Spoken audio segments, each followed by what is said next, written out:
Race fans, good evening and welcome to Thunder Valley. Tonight, the spotlight shines on the legendary Bristol Motor Speedway where the high banks and tight confines of this half-mile bull ring promise to challenge these drivers. We'll see beating, banging, and possibly some tempers flaring as the night goes on. It's round 4 of the 2025 OSCA World Cup, and I am Cameron Rich with James Watson, who I believe will be joining us later on due to some prior commitments, and Carlos Acosta in the booth for tonight. Very warm thank you to tune in to 3Wide TV. We are very excited to bring you tonight's broadcast of the Bristol 260, and it's sure to be a good one. If you missed last week's action, Thomas Capuano and Noah Brown split victories in a thrilling pair of races at the Eldora Speedway.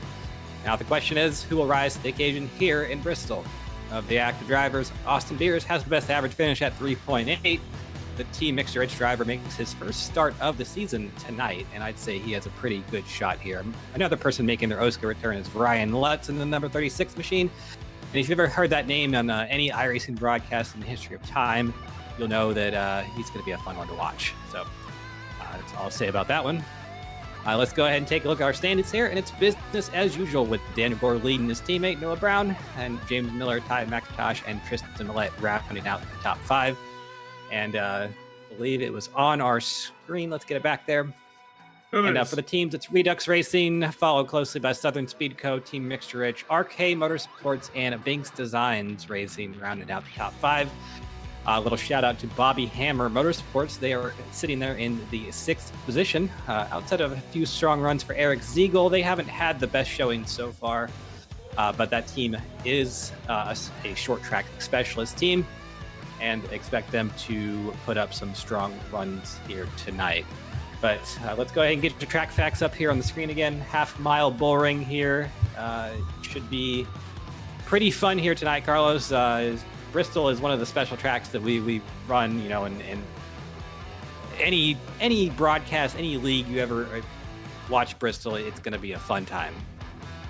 Yeah, it is. It's also a bit of a scary track, especially if you haven't really driven it too much. But once you get the rhythm of the track down, it's very fun. We already have some unfortunate developments here with about 5 minutes left in qualifying. RKM driver Dallas Myhan's power just went out. It looks like it's back, but we're gonna see if it's gonna take him less than 5 minutes for him to get on. Yeah, very unfortunate. And he is in I think the Florida area, or I'm probably wrong about that. But I don't actually know that. Yeah, that's fine. we'll figure that one out. But track facts on your screen here, Bristol. Not a true oval. It is a little bit Darlington shaped, but it's like a squish Darlington if you look at it. It is half mile. We are going to be starting here under the sunset conditions, and half 2 will be ran under the lights. So a little bit different track conditions for the two halves, but either way, going to be a challenge for these drivers. Just under 5 minutes to go here in qualifying. Austin Beers, who we brought up in the intro, he is currently the quickest car, and Thomas Capuano is P2. So TMR front row lockout right there with 3.5 minutes to go, if my math is correct. And I'm sure that the team owner is happy to see that one. Noah Brown and Eddie McCarthy, a new driver in the series in that 22 machine. He is sitting in a P4.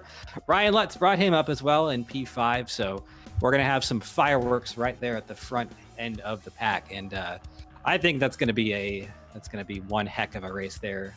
With a lot of our drivers are short track specialists in this league, especially like we said, a lot of the Bobby Hammer Motorsports guys.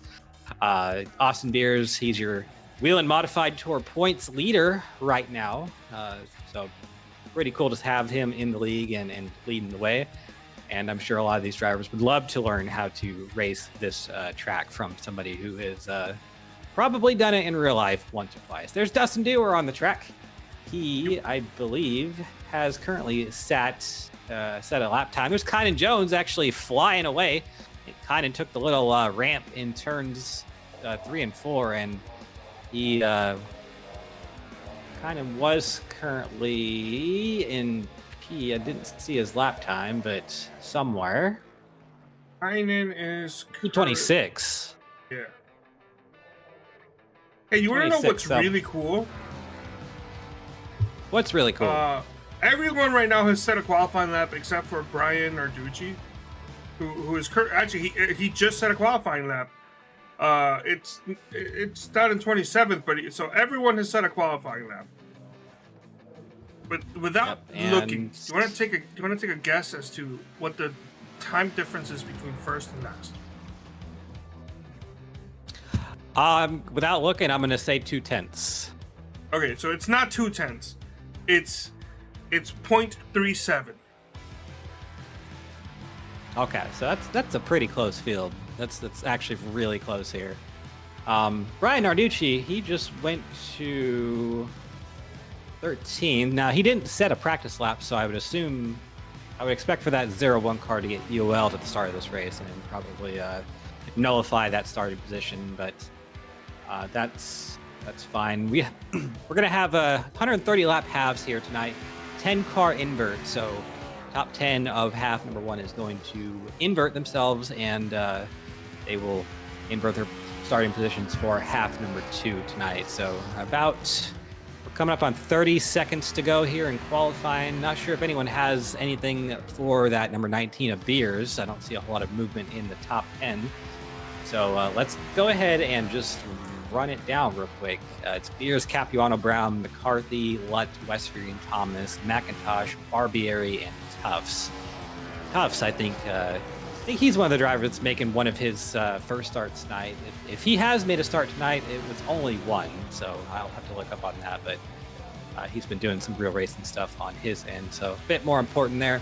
Under 10 seconds to go, so here's James Miller on the screen. He's going to see if he can get his lap in through 3 and 4 right now before the qualifying session ends. I think he just got it in. But... okay, yeah. So, yep, that's the end of qualifying there. And it's going to be, Austin Beers on the pole. So his first race of the season, and he's starting off in the best place you could possibly start it with, on the pole position. We'll get your grid going here shortly. There's Austin Beers and Thomas Capuano. TMR lockout for row number 1. Noah Brown in the death metal machine, I believe it was. He starts in P3, and Eddie McCarthy in P4, new driver to the series. Ryan Lutz, the 36 machine. Look for him to be spicy tonight. He starts in P5. Dave Westergreen, probably glad to be on this type of racetrack. Noted short for road course and dirt track hater. There's Dylan Thomas and Ty McIntosh in 7th and 8th. Ryan Barbieri in the Bobby Hammer Motorsports machine. He rolls off P9, and Caden Duffs in P10. 11th is Daniel Gore, series champion. That's 2 times series champion. He rolls off in 11th. And Brian Narducci in 12th, and I would expect him to get EOL before the start of the race. No practice. Dustin Dewar rolls off in 13th. And Darren Staff in the beautiful Mountain Dew machine. He rolls off in P14. Zach Evans in 15th. And then Gilberto Javier Gomera rolls off in 16th. James Miller rolls off Dave Carpenter in 17th, and then James Miller, he's next to him in 18th.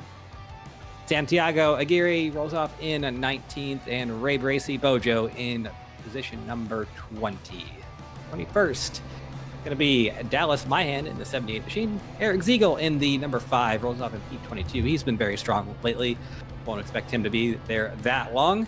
Jordan Tavo in the 39 machine rolls off in 23rd. Ryan Blanchard in 24th. Tristan Millette in 25th. Neil Rutt, the 3rd in 26th. He's a real life short tracker, and I would expect him to not be there too long. Kynan Jones in P27, and Dakota Pignataro in P28.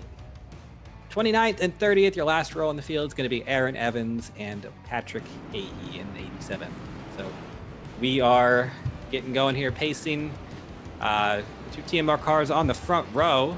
We're gonna have 2 pace laps here, I believe. It should be 2 pace laps. It's a short track on iRacing, so hopefully it doesn't prove me wrong there, but I think we should be. But yeah, it's gonna be an exciting race here tonight. I think, Bristol, it usually kind of starts off to be kind of a messy race, and then it'll get a period of green, and then it'll be messy again at the end. So we'll see if that holds true tonight, but I am very excited to see what we have in store, because no matter what, Bristol will provide something to watch here. So that's true. Now this, unless I'm mistaken, is the last race of the American section of the World Cup. Next week we start going overseas, don't we? We do, yeah. We have a little overseas break before we come back to Daytona in October. So that should be fun. Our next race is going to be in Austria at the Red Bull Ring, so that's going to be a really fun one. Austria, one of the best F1 tracks, I think, and it's going to put on a pretty good show here in the OSCA series. So, yeah, definitely we will bring you that one. After that one will be my favorite one, Monza Oval. Pace truck lights are off. We had a extra lap of pace laps that was added by race control, but we are going green this time by, so the field will be in the hands of Austin Beers. He is going to start on the bottom, which we'll have to see how that plays tonight with the leader having lane choice. Really, Bristol, you can go either way with where you start, so probably we'll see some teammate shenanigans here on the restart, and I say shenanigans in a positive way. They'll probably just help each other and make sure that they can get her going here. Pace truck is off. Field's in the hands of the number 19 of Austin Beers. Green flag is out, and a little bit of a stack up middle line of the pack, and I think it started with the around the 8 of Ty McIntosh. I think it was maybe behind him, but everybody seems to have got it going pretty well so far through 1 and 2. We are clean. The battle is for second position. It's Noah Brown and Thomas Capuano going at it. Capuano on that high side trying to hold off that 65 of Noah Brown. 65 of Noah Brown. He's had some history with both of these drivers up here, Thomas Capuano and Austin Beers. So we'll see how that transpires through the night. But actually, Noah Brown stuck on that inside line, and he is falling back a little bit under fire from that number 22 of Eddie McCarthy. He's the 20 in sim. So don't be confused. He is actually the 22, but he is going for third position right now. And it looks like that outside line is the line to be. And I would expect that to change somewhere long as we get... Caution is out. 78. 78, Dallas Mahan, and the 71 of Dave Carpenter. They've crashed up it there in turns 1 and 2. But doesn't look like too much damage. See what our replay shows, but yeah, we've all gotten... everybody has gotten going once again, and...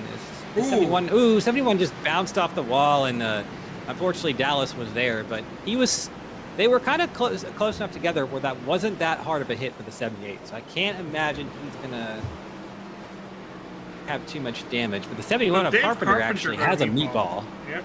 He does have a meatball, yeah. So definitely come off worse in that situation with Dave Carpenter, and unfortunate that his race might have lasted only 6 laps. They probably should be able to get that car fixed. I don't see a whole lot of physical damage, but it looks like he's having a little bit of trouble pulling it into the pits.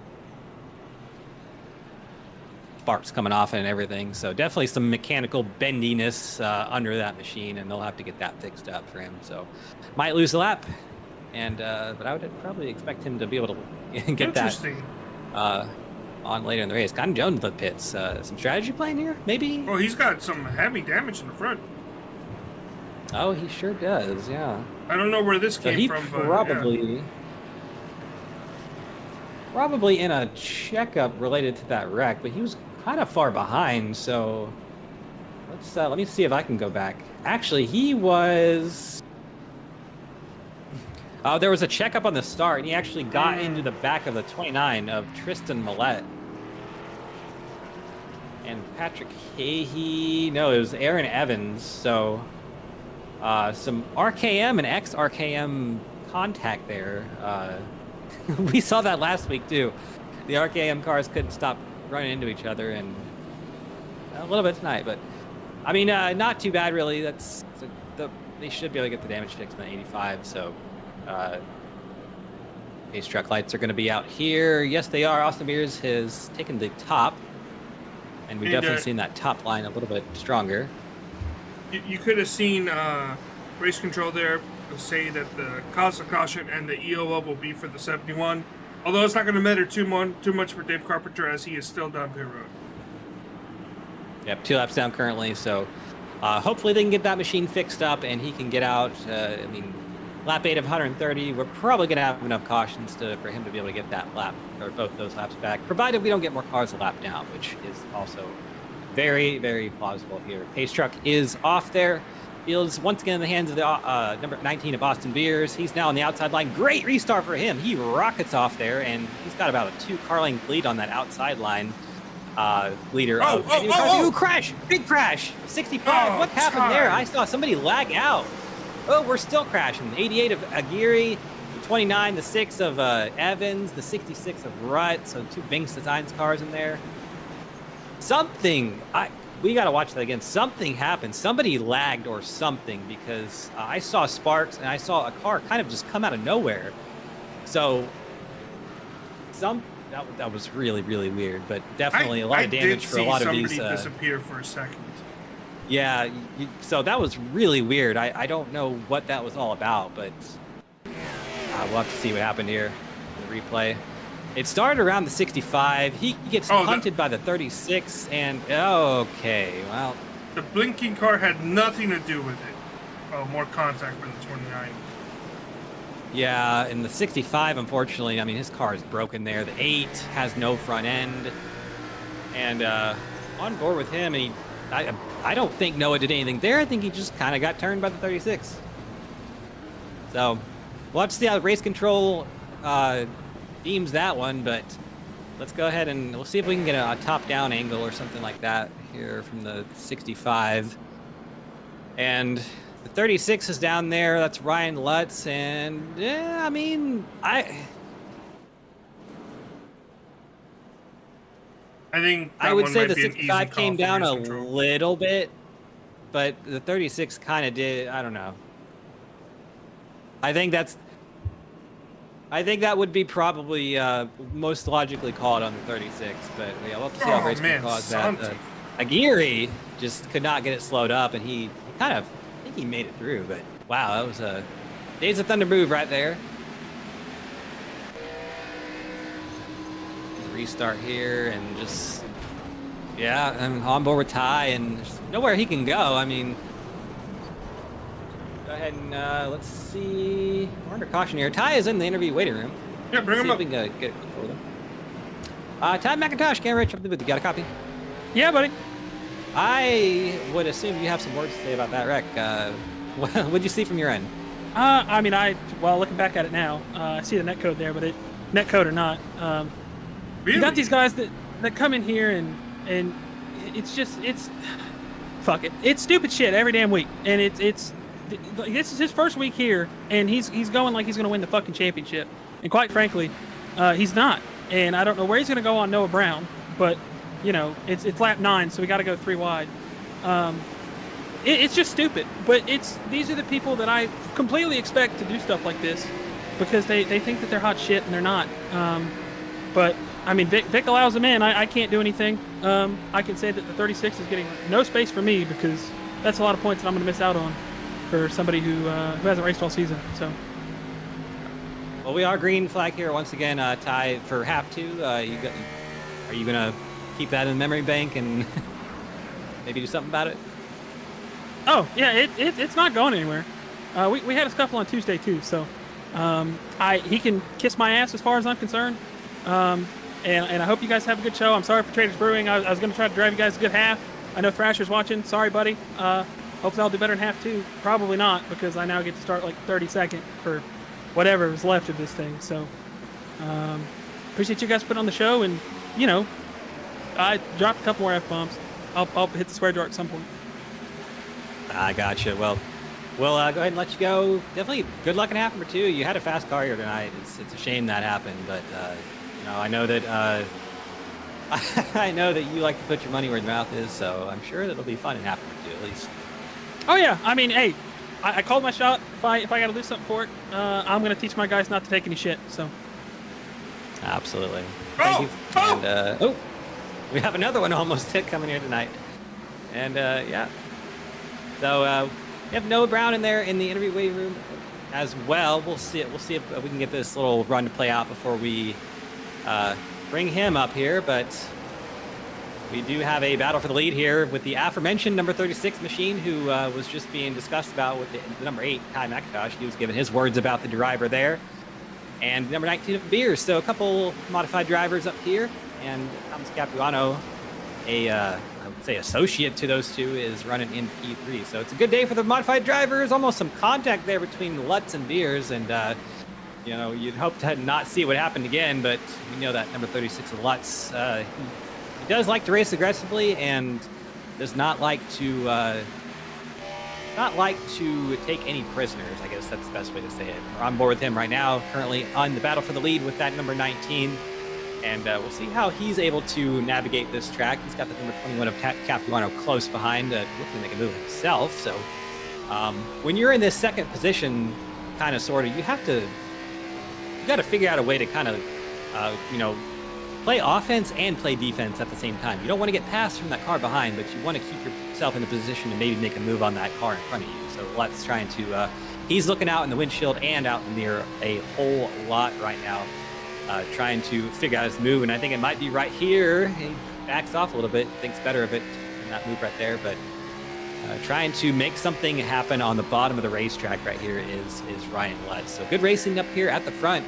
I want to give a little shout-out spotlight. Ooh, battle for the lead. It is Lutz and Beers. Beers is probably going to lose it right here. Lutz takes it on the inside with a little slide job move, but Beers with the little crossover into turn number 1. We'll see if he can take that back, but I think it's going to be Lutz with the momentum on the outside line, probably clearing the number 19 of Beers, and there you go. Give the lead to the number 36 of Ryan Lutz. But as I was saying that, I wanted to give a little shout out to number 45, Darren Staff. He's there running in the 4th position.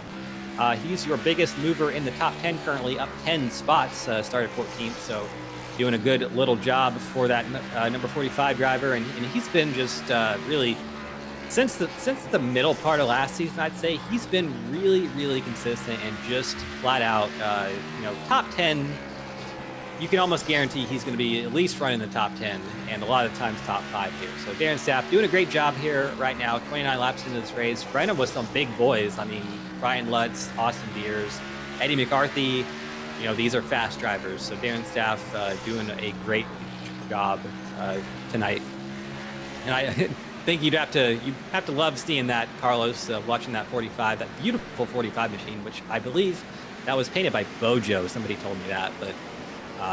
Yeah, doing a great job here tonight. And that car, I see some spec mapping on the Mountain Dew logos. That's going to look great once the lights go on.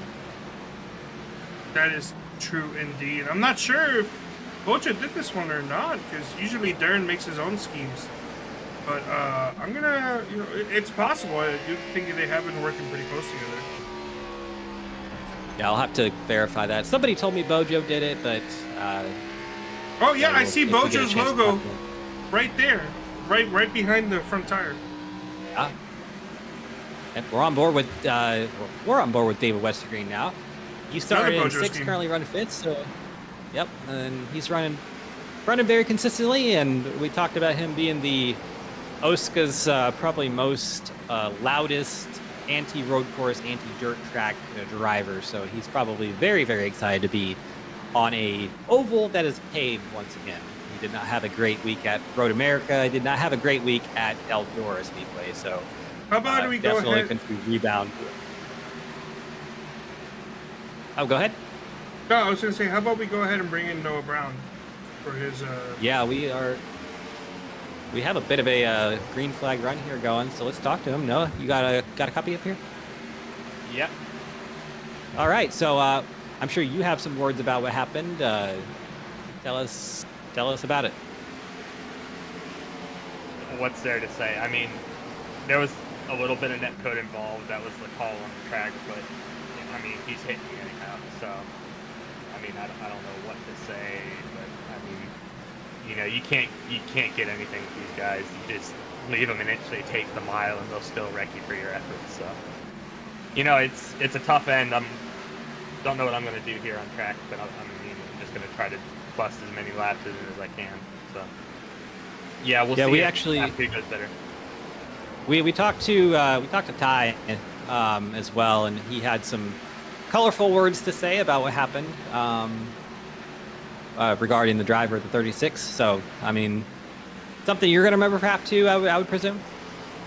Oh, it's not a memory thing. I already knew this was going to happen. So, it's just a shame that you have to let so many new people into this, and then they come and do this the first chance they get. So, I'll call this one of my bad. It was a little bit of netcode. So, but next time it happens, I don't think there's going to be so much grace, and I'm going to turn into Tony Stewart at some point.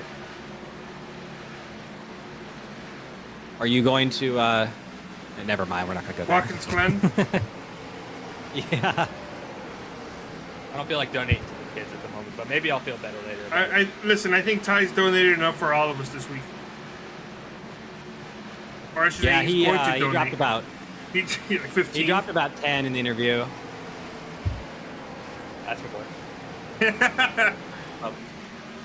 Yeah, I mean, tough break, Noah. Appreciate you talking to us. I'm sure we will talk to you at some point during half number 2, but go get your car fixed and get back out there, see what you can get. Oh yeah, we'll see what we can do. All right, that was Noah Brown. He and Ty both are in the garage right now getting repairs on their race cars and trying to get something out of today's half number 1 race. So it'll be interesting to tough break. Yeah, it'll be interesting to see if maybe any one of these guys come out and then just I don't know, maybe make it difficult for Lutz to pass when they approach. Yeah, it's definitely my preferred method of messing with somebody, because just going out there and wrecking a guys is no fun anymore. That's so 2018. I think just going out there and like blocking them and kind of, what was it, Chastain and Hamlin, was it at Gateway that one year, 2022 and, 3, I can't Chase remember. Elliott and Kevin Harvick. Yeah. That was a big one. That I appreciate things like that a lot more than just going out and wrecking a guy. Just don't do something egregious and stupid. Go out there and make a day, rough and just make it difficult. That's a lot more fun anyway, and probably. I just think it's the way to do it. But we have a battle here for third. David Westergain, he is putting some use to that number 9 car. He is getting around that number 21 Capuano pretty easily on the bottom, and that car looks very fast. There's number 8 of Ty McIntosh. He's back out on track, looking like a bit of a modified, which might be a little bit ironic considering who he is mad at right now. But we'll see if he decides to do anything. He's going to come out right behind that number 19 of Beers, who is about a quarter of a second behind the 36 of Ryan Lutz currently. So I don't think right now, he's just going to ride around the apron and maybe just maybe come around and just nuts around for another lap. So come back, and I think he might just not like what he's feeling and just think it's not working. I've been there. I've repaired all my recommended damage or my optional damage. Gotten out on track and had to hold my wheel at a 75-degree angle. Just realized, hey, this is not for me. But he's actually going back out there. Oh wait, no, he may have the other pit stall. That's right. Yeah, they drive through both pit stalls here in this room. Another driver on track, Noah Brown, also out there. He's coming through turn number 4 right now, hitting the line. Got that car. Actually, his car looks pretty good. It looks like it's mostly repaired. So he's able to get some speed out of that. The number 8 still having a lot of body panels missing, so definitely not up to snuff there. But Noah Brown, he's decided that he's not going to take any prisoners right now. He's on a mission probably to go get that same car that number 8 was mad at earlier, and probably go mess with 36. But currently, we have had a, let's see, what is the run here? Oh, OSCA first. Cars being lapped on a short run from having a long enough run to do so. Oh, caution! Caution's out! Somebody sideways there in turn number 3. I couldn't see who it was. 85 of Cotton Jones. Yeah, something big happened to him because that car just whipped around, and he was running into the top 15. So, we'll see if there was some contact, but well, he's got the 65 behind him. We'll have to see. Oh, well, 65 wasn't involved whatsoever. It was the 87 of Hayhee. Ooh, James Miller involved as well. He was an innocent bystander. But I think Cotton Jones definitely getting the worst of that. You see, really all the corners of that car are bent right now. So, I don't know if he just kind of didn't see the 87 or there was what, some but netcode too, kinda. but there would have been contact regardless. I think that contact kind of discombobulated him, and then when he went to just try to go back to the outside, unfortunately another car had kind of filled that spot. That was a 30-some lap green flag run there, I think. So really good to see that at Bristol. Maybe even 40. Let me see. Yeah, about 40 laps of green flag running there at Bristol. Cause a caution, net code. To pit road. And I'll say this beers. Go on. Oh, the 19 of beers beat the 36 of Lutz out of pit road.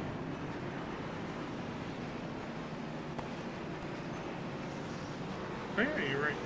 Got some discussion in the chat between the 65 and the 85 about that caution. 85 believing that the 65 kind of contributed to it by driving in the back of them. I don't think that's true, but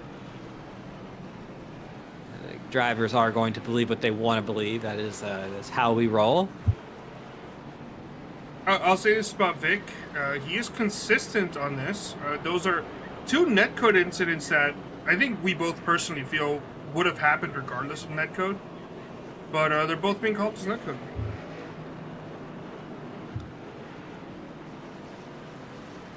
Yep, so I would say it is pretty consistent. Good to see the consistency in the calls. I mean, the netcode, it's just felt like it's been a little bit worse recently than I don't know, maybe it's recency bias, but I feel like the netcode over the last like 6 to 8 to 9-ish months has been a little bit worse than previously. At this point, I wouldn't say recently. It's been long enough now that the netcode's been pretty bad. Yeah, I mean, it's never been great, but it seems like a lot of these races are getting affected by it. But either way, back up here at the front, Austin Beers and Ryan Lutz, they're your two race leaders right now. And on the loud pedal goes Austin Beers. Great restart for that number 19 machine. He's going to bring that number 21 of Capuano with him, hopefully. On that bottom line is Ryan Lutz. He's going to shove himself right up in there between those two TMR race cars, 19 and 21, and get himself into P2 again. Of course, Ryan Lutz was the leader once we got the caution flag out. He was the leader for the majority of that green flag runs. So definitely the 36 going to want to get back out there and get some clean air on the nose of that car, of that Bobby Hammer Motorsports car. And but he does have to go through that number 19 of Austin Beers. That is a modified rivalry right there. Beers and Lutz. Both of those drivers, Beers himself and Lutz, I believe it's brother or cousin, one of those two. I can't really remember, but in the modifieds, and of course they all kind of, what up to Narducci? He is all sorts of sideways, 38 sideways, 45 sideways, and we're going to have another caution here at Bristol. That's into turn number 3. I don't think anyone had too much damage, but just a lot of argy-bargy and contact. And 45 of Darren Staff, his great run gets a little bit affected by that. But no damage on the car, it looks like. Just some damaged ego.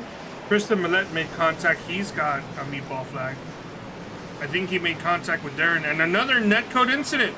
I think this one probably wouldn't have happened. Oh, yeah. Tristan got a pad.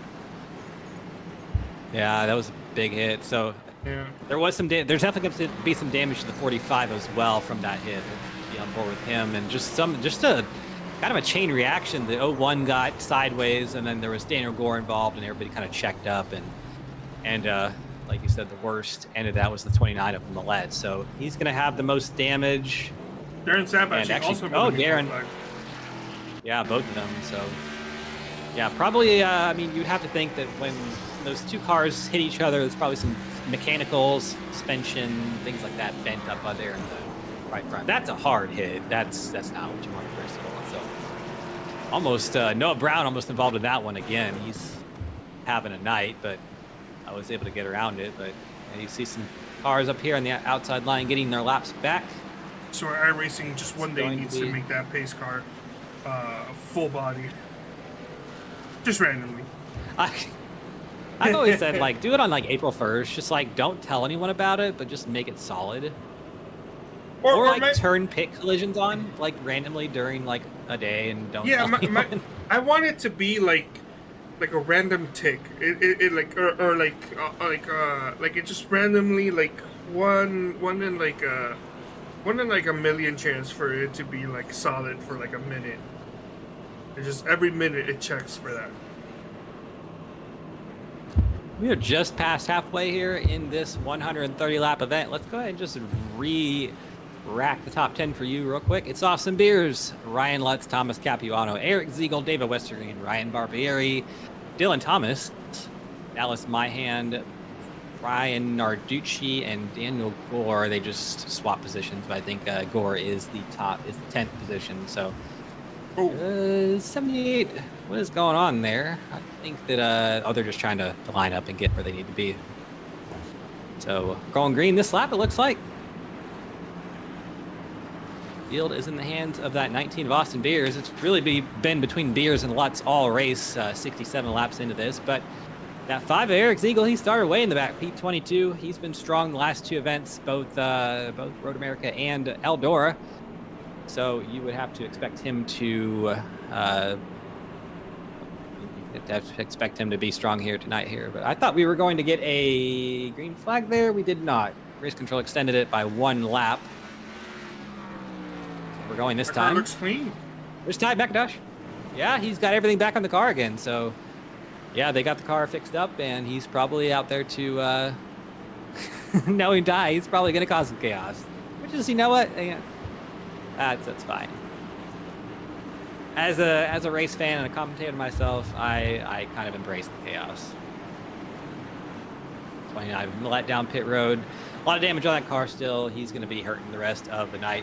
Pace truck is off. Austin Beers on that outside line. A little bit of blinking, but on the loud pedal, he goes about 2 car lengths away from Thomas Capuano on the outside line. Excuse me, that's Eric Ziegel now on the outside line. And the battle for the lead here is Beers and Lutz. Lutz on the outside or inside line. He's been strong there all race. Going to drive it in there, try to clear the 19. Not going to happen this time. It's going to be Lutz on the bottom side there trying to do something, but it was Beers at the line with the lead. We're still trying to figure it out here at the front. Eric Ziegel with the best view of it on that outside line in P3 right now. We might have some contact off. Nope. Ryan Lutz slots in right behind that number 19 of Beers. So he's going to slot up and run that high line and try to make something happen here in a few laps time. But settling out here once again. The way that Bristol kind of races is you have a couple laps to make a move on the restart. Then you have, it usually goes green for 15, 20 laps, then the tires start wearing again. And you can really, really make your moves here. But we have some moves here a little bit further on back. Thomas Capuano and Ziegel going at it for the 3rd position. That 21 of Capuano, he's been strong all night. Your outside pulse hitter and has ran in the top 5. I believe has not actually fallen outside the top 5 yet. So he has he's doing very good here tonight, trying to keep that number 15 of Ryan Barbieri. He started right inside the top 10 and is making his way into the top 5 currently. So give Thomas Capuano right there. He is in 5th, so at risk of losing that if David Westergreen gets around him. A little bit further on back, there's the 09 of James Miller, not the race we typically would associate with the 2nd place finisher in points from last season, but he's made a slow and steady progress up through the field. Started in 18th, currently in 9th. He's been involved in at least, I believe, 2 cautions so far, so yeah, that's a good little recovery. Noah Brown, a little bit further on back. Now, Noah Brown, he's not in the fight for anything. He's 33 laps down, but trying to just get some points here tonight. Further on back, that's 78 of Dallas Myhand. He's currently right inside the top 10. He's had a pretty interesting race so far. Started pretty far on back in 21st, and he's been in a wreck or 2, but still has the car going straight. Still has everything relatively looking good on the car, and he's fighting for that top 10 spot. So Dallas, I would say Dallas. It's hard for good luck to go his way a lot of the time, but when he does find it, he usually does do pretty solid. So good little run here right now for him. Hopefully, I'm not a commentator cursing him. And hopefully he doesn't go flying into the fence at some point tonight. But yeah, he just got passed by the 01 of Brian Narducci. give that 10th position to the 01. There's David Westergreen. He's been strong all night on that inside line, trying to make something happen. Now those outside cars, the 21, 69, and 09. The thing about Bristol is, obviously after the 2007 reconfiguration, this track does have more banking on the outside line, even though they have, it is reflected in the sim that they have tried to kind of undo this a little bit with the way that the walls have been profiled and such. But this is still a track where you can run the outside line and run the inside line. Both lines work. Really, it's just a matter of where you are in relation to traffic, which one's going to be the quickest. At the bottom of the screen, this is the battle for the lead with the 19 and 36. You see both of those drivers are relatively on the outside line. And that's kind of where the speed is right now in the racetrack. And then further on back, you can see just based on traffic positioning and such, you can see drivers haven't used the low line and whatnot there. But just a little fun way that this Bristol dynamic kind of works out. It is a very true multi-groove racetrack. You can run really anywhere on the racetrack. If you do it right, you can make the same lap times. The 03 of Dylan Thomas got slowed up behind the 85 of Kynan Jones there. He's going to lose 2-3 spots on that exchange. I can't imagine he's too happy about that. 21 Thomas Capuano in the wall.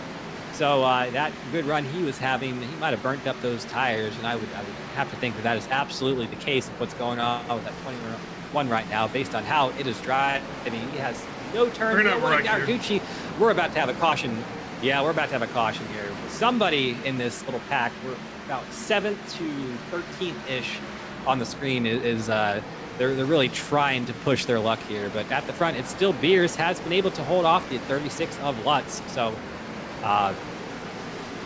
seeing about the opposite of that last green flag run we've had, and I'm actually shocked we've had 2 green flag runs tonight, Carlos. I was expecting this to be a little bit more crashy, snashy, somewhat, but definitely, we still have another half coming after this, and half twos in OSCA typically are a little bit messier than half ones. So still 40 laps to go here.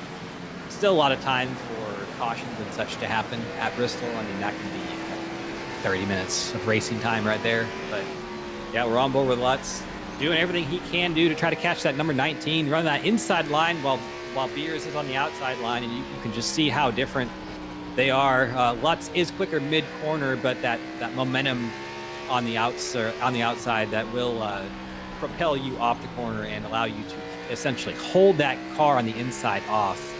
It's just prevents. You don't have all the racetrack on the inside line to be able to make them move. So that's what gives that outside car a little bit of I would say advantage when it comes to holding the passing car off. Is that if you're on the outside line, the car behind can't take the outside line, obviously. So Beers, he knows what he's doing. Obviously, he's run plenty of short track races in real life.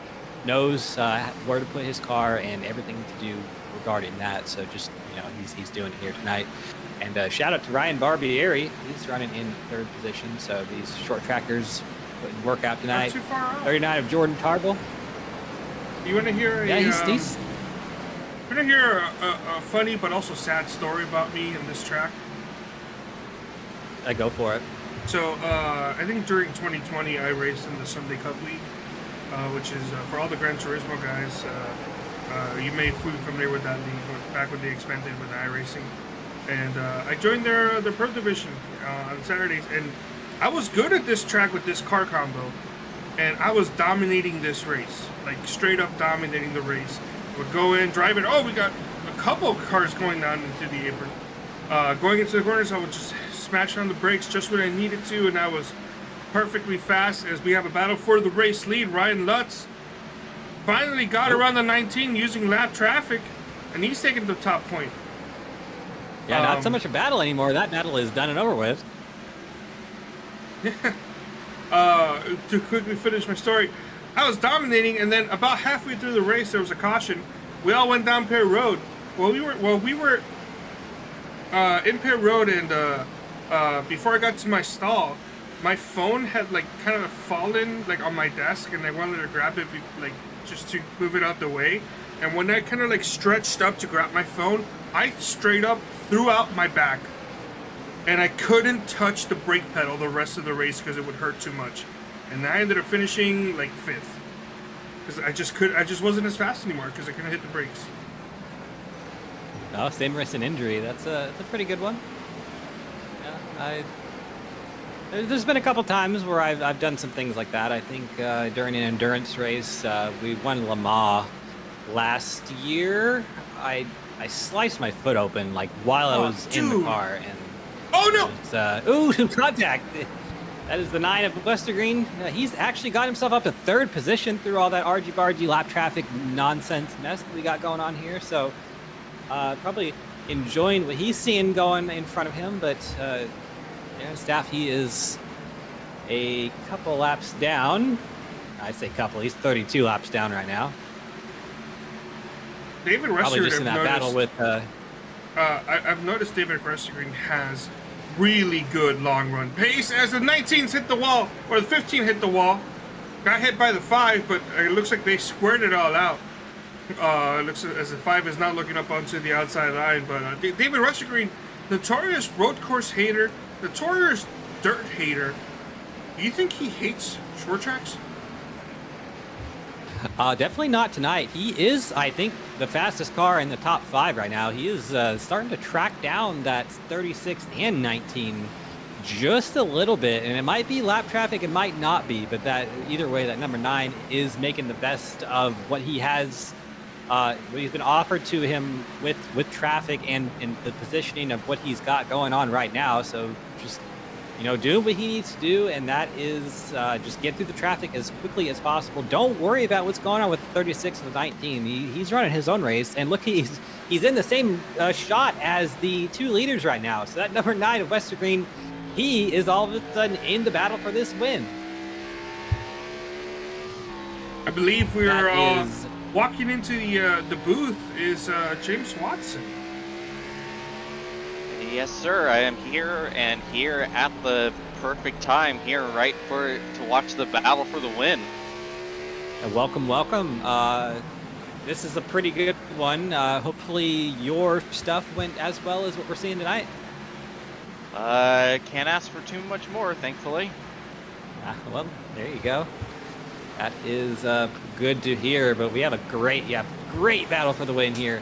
It's 2 short track specialists and David Westergreen, who hates every type of track that is not an oval. So, that's not going to help anyone right there. That's oh my God! That was really tight. And here comes David Westergreen on the inside, trying to make the move on the 36 of Lutz. Lutz, he's got trouble from behind, but he's trying to get around the 19 as well. I think Lutz is a little bit quicker than Beers, but Beers doing what he needs to do to keep that number 19 right in front of that 36 where he needs to. We've almost seen some contact multiple times between these two, but they thankfully kept it clean so far, and hopefully they will with the 9 as well. But yeah, Westergreen is absolutely flying right now. Capuano has fallen off. He's losing the lap. Losing the lap with the 36. Is he getting in the way? What is going on here? You got into Westergreen too. Yeah, they're shouting at each other in voice chat right now. The 36 or not the 36, sorry, the 9 and the 21. Westergreen not at all happy with that move that Capuano made to. It looked intentional to block the 36. I can't say for certain, but it sure looked like he didn't make an effort to get out of the way, and it sure looked like he kind of moved his car to be in the way of the 36. But yeah, that's just what my eyes were seeing right there. Oh, yeah, Westergreen is so fast. Yeah, he's got some major pace. It's just getting by them. That's the hard part. He might have to call on the chrome horn to help him out here. He needs to be patient here. He knows that he's got a little bit of a pace advantage. The thing that he doesn't want to do is get up there and knock a 36 out of the way and not cause a caution. Because if he hits the 36 and the 36 doesn't wreck, he's probably getting sent into the grandstands. Let's just be real here. So, Westergreen, he's got to play this out very conservatively, probably, and just kind of look and see what they're two in front of him. But You know, I think right now he just both of these drivers, Lutz and Westergreen, are quicker than Beers. So we are going to have a little bit of contact there. We're going to have an all-timer here, I think, at the end of this one. So definitely buckle up or, you know, unbuckle your seatbelt. Stand up and cheer and hold your beer up. Oh, contact there. The lap car of, I think that was Hayes, got in the way of 36. And, yeah, we're just not able to. Actually got in the way of everyone. Beers, Lutz, Westergreen. By the way, James, you weren't here, but early on in the race, Ryan Lutz did a very aggressive move going 3 wide on a restart. And it took out a Redux car and also Ty McIntosh. Ty McIntosh driving for the Southern Speedco, which is the same team that Westergreen is on. So maybe Westergreen might not be so forgiving when it comes to maybe giving the 36 a bump. Yep, looking we got a caution. Oh, a big one. 03 of Dylan Thomas and 18 of Pignataro. That's, well, Pignataro was a lap down in 19. Thomas was not a lap down. He was in the top 10, I believe. So, ooh, some argy-bargy here. That's just that's just too many cars in one spot. And there's a glitch. There's a glitch there in turn 3 that'll whip the car around and hit that little wall piece. I've seen that a few times, and it seems to cause a lot of damage to the car. So, either the 18 or the 03 probably is going to have a meatball after that one. Yeah, see the. Conti also has a meatball. Actually, Santee 18 with a meatball, 87 meatball. 18 has been charged with that caution. Oh, we got some strategy here. David Westergreen stays out. I like that call. Yeah, I can't say I hate it. I like that call. It was a pretty long run. Let's see how long that was exactly. He's going to be the only one, though. I don't think I like this strategy. I mean, we're not going to have that many laps to go. If he can get a good jump and he protects the outside, you know, we saw the outside is very good for holding someone off. If he can get a good jump and just nail his marks on the outside, it could be doable. It's not going to be easy. It's going to take a Herculean effort from D West here, but I'm not counting it out, especially, you know, we're probably going to be getting more cautions here. Yeah, and that's really the kicker. I think what D West, I think if we go green, ooh, that is a hard hit for Santee. That's what happened to Santi. Lord. No. Lord have mercy. I definitely liked the call a little bit better when there was a couple more cars that stayed out, and now that it seems like it was only the 9 that stayed out. Oh, the 18 just he's just coming around just whipping the car around to try to get going, and Santee's still up at full speed there. So I was wondering. I definitely like the call for Westergreen.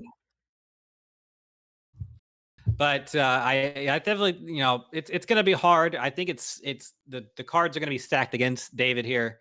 But either way, I mean, like you said, James, I think if he just plants the car up there on the outside and kind of just doesn't do a whole lot, just kind of runs his line, there's going to be two outcomes here. There's going to be a caution and he doesn't get past, or the 36. I don't think the 36 is going to accept, you know, being second here. So.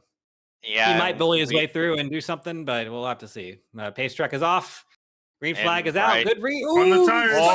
That's not what he needed. Tires. That's not what he needed. He's going to be hurting here on the restart. And yep, the 69 a little bit slow. Narducci a little bit slow. And Ryan Lutz has checked out by a little bit there. About 3 car lengths over the 5 of Ziegel. Ooh, the 19 of Beers. Oh, and David West gets spun. Oh, no. Oh, that's just a tough break. That's a death knell right there. Tragic. Meatball Tragic flag. end for the 9s race. Aaron Evans with a black flag. I don't know what for. Yeah, that right front is bouncing around on D West's car. So that unfortunately did not work for David Westergreen. Also didn't work for Daniel Gore, who lined up second on the outside row. Just had nowhere to go. Yeah, huge implication there on the restart, and that's just that. It's one of the things about Bristol is just really 3 cars going into a 2-car slot. Right there. I'm not sure if I would have. I'm not sure if I agree with putting that on, David. I think that was probably the most racing deal accident of the night. Just 3 cars into 2 lanes there, but All right, Yeah, we have David. don't know. I don't know why you would assign a penalty there. That's kind of silly. Then you can assign a penalty to almost every incident at Bristol. That's kind of silly. Let's go ahead and get him up here in the booth. Bring him up. Very quick. Dave Westergreen, this is Cameron Rich in the booth. Got a copy? I do. Well, that was pretty tragic. I'm sure you have some words. I thought some of these schmucks need to grow a set of balls and come up here and try and win a race. I'm the only one who damn tried. Like, there ain't nothing I can do. Other than that, and I needed it to go green. Of course, we got these same back markers that can't hold a line that we're struggling to go around, causing wrecks with 4 or 5 laps to go. It happens every time I'm in position to try and win a race. But I'll go get him in the second half. I got probably 3rd best pace, but I got the best long run pace. If we stay green, 9 car will find his way back up to the front. Yeah, you definitely seem to have a really good long run pace there. I mean, any secret to that, or no? I'm not giving away my secrets, but it's pretty obvious if you just watch where everybody runs. So, well.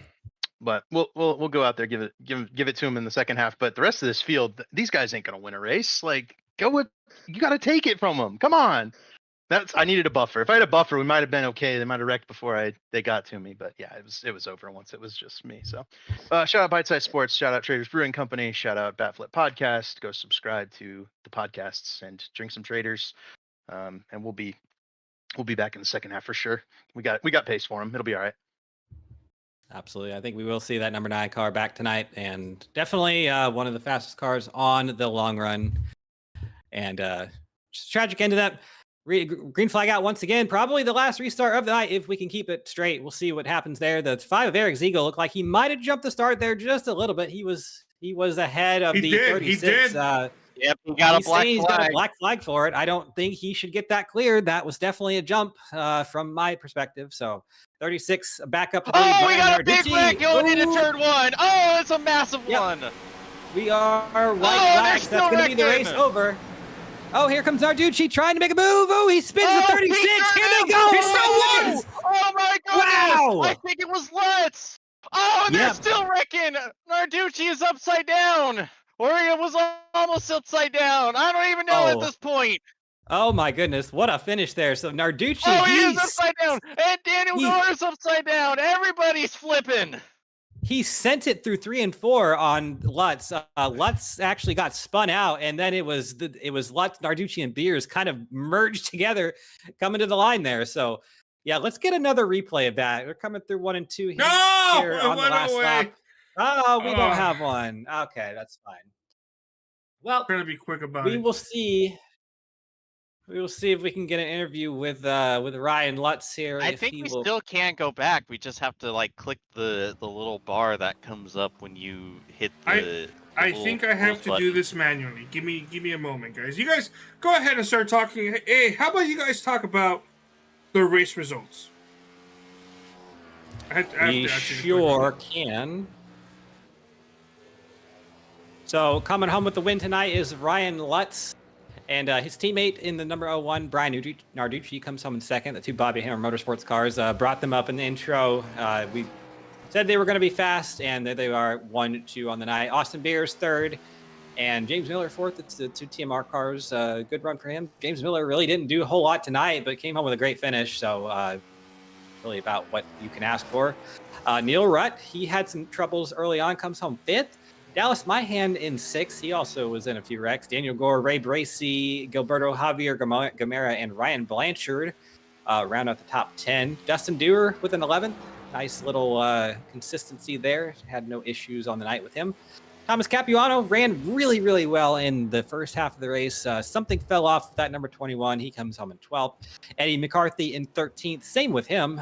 Something actually happened to him midway through the race. I'll figure out what that happened. I will update in half number 2. But that car just kind of fell off a rock. Caden Tufts in 14th. Dylan Thomas 15th. Ryan Barbieri 16th. Aaron Evans 17th. Kind Jones 18th. 19th is Eric Ziegel. And Eric Ziegel with that black flag at the end of the race for the jump. That's where he's going to finish. Jordan Tarble 20th. David Westergreen, we talked to him. Tough break in 21st. One of the cars to beat tonight, and not going to get the finish he deserved, but we have another half to do it. Zach Evans 22nd. Patrick Hay 23rd. Dakota Pignataro 24th. Santiago Aguirre 25th. 26th Dave Carpenter. Darren Staff 27th. 28th is Noah Brown. 29th Tristan Millette. And 30th, Ty McIntosh. So let's get him up here.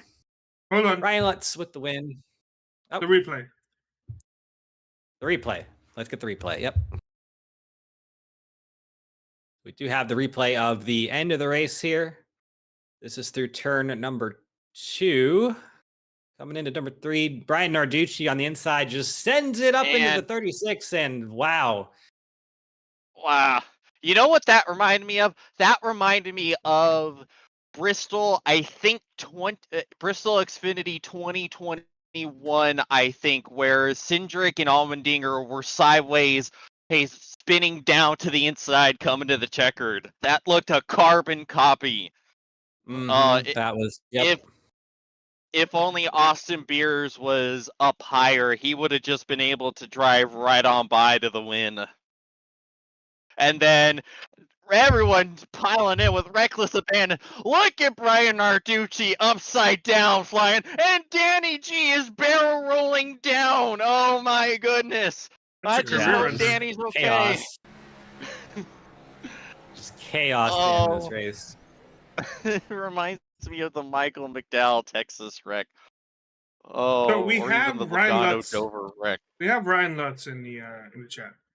Go ahead and bring him on up. I got him here. Ryan Lutz, this is Cam Rich up the booth. Got a copy? Yes, sir.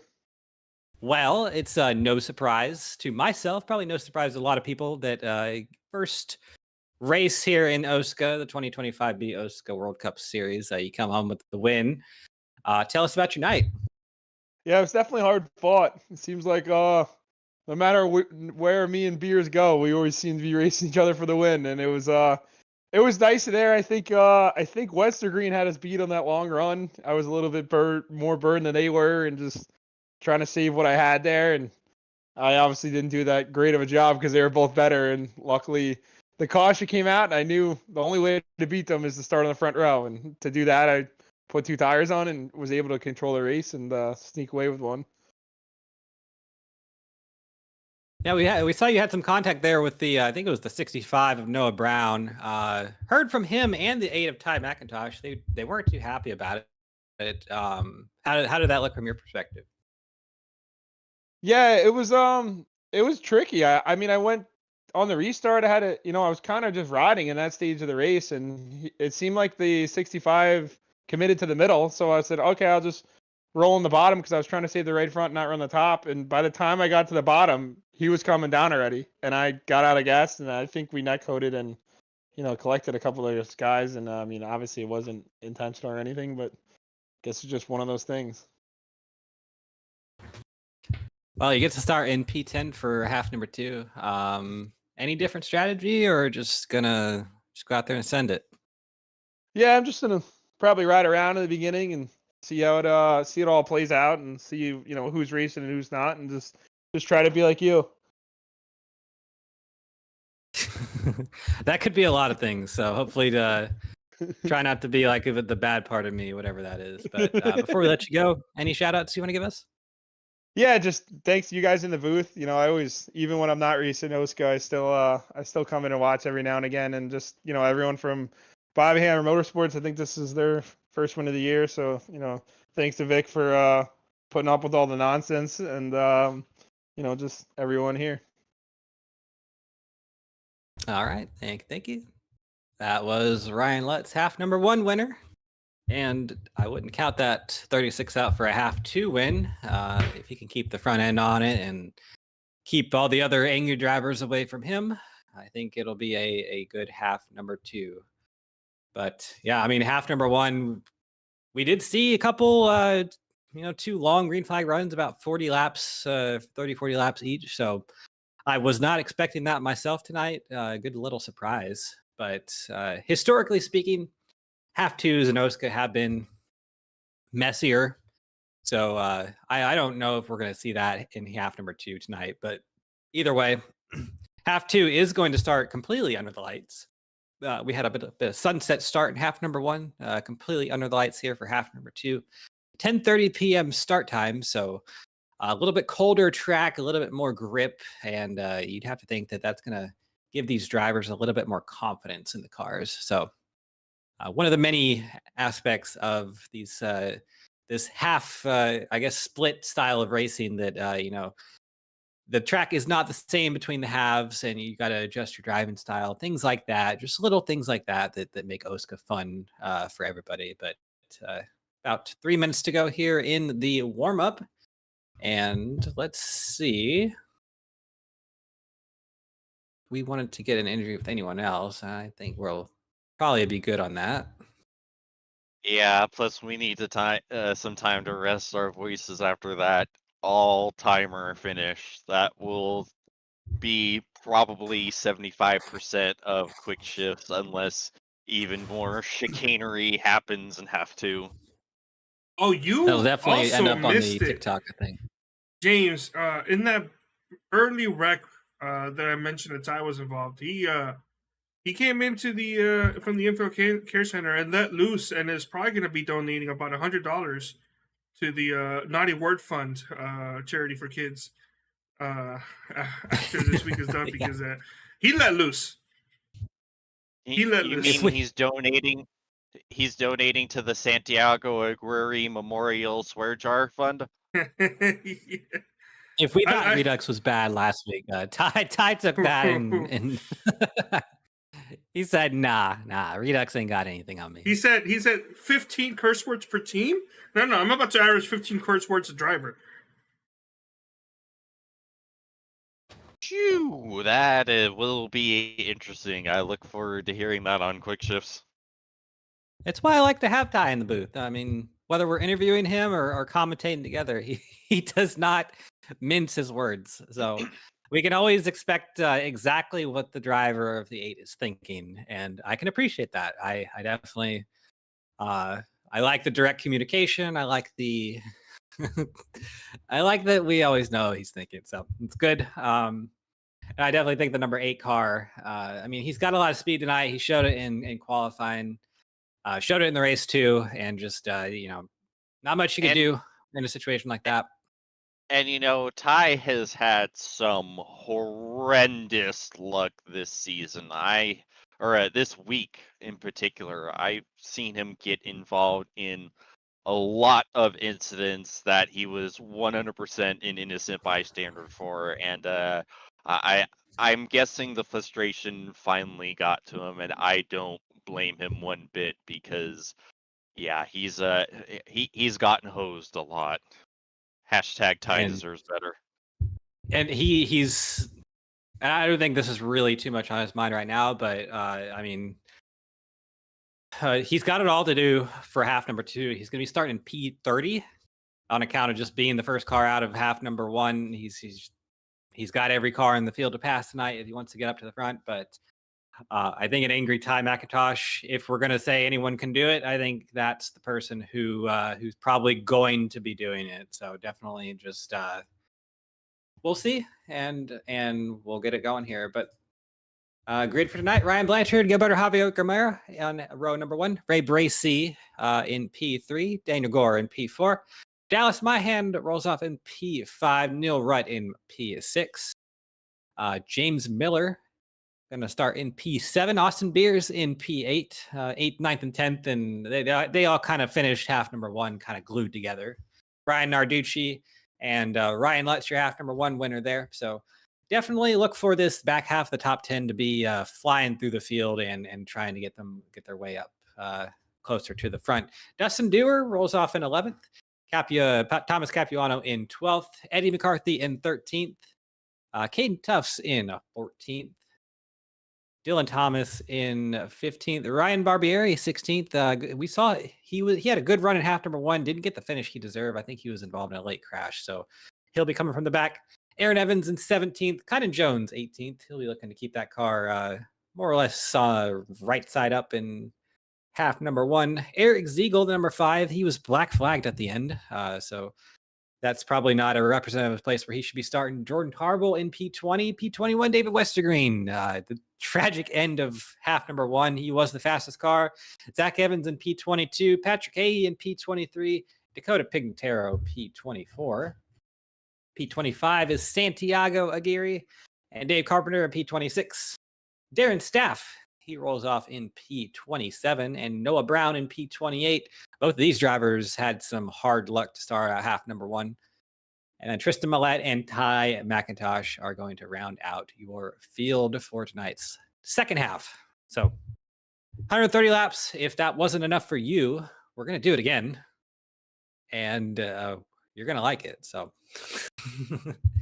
definitely, I love Bristol racing. It's just a great racetrack to, even in person, just to watch a race at. Such a cool atmosphere with the way that the sounds of the cars, they reverb off the grandstands and the track. It really does not happen at any other racetrack that NASCAR goes to. It's a very unique experience, and I would encourage anyone with the means to do so to go to Bristol once in their life. It is very cool.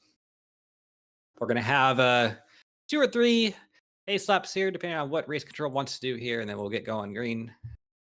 Pole sitter is Ryan Blanchard, one of the Team Mixture Rich cars out here tonight, and he's starting next to Gilberto Javier Gomera. A good run for him. He finished 9th in half number 1. So I don't know if you guys caught that, but race control stated that the 0-0 is not starting this race. He said it's probably past his bedtime. Interesting. Yeah, I'm not sure because it said he actually dropped his packets. Listen, it's a joke. Yes. That's a driver that is going to be running a truck here not too long from now, in a couple weeks, I think, when they get to, was it Martinsville or something, or Bristol, one of those two. I think it's actually both of them, but yeah, Caden Tuff's going to be in a real truck before too long. Green flag is out here. Good restart for that number 38 of Blanchard on the inside line. And we'll have to see how that transpires all night. It was kind of back and forth in half number 1, which was the faster line. Danny G's blinking. That's not what you want to see. Some side by side there with the 01 of Narducci, and everybody gets in the wall is Bojo up there in P3. We are still trying to figure out where we are trying to cycle out there. Yeah, I think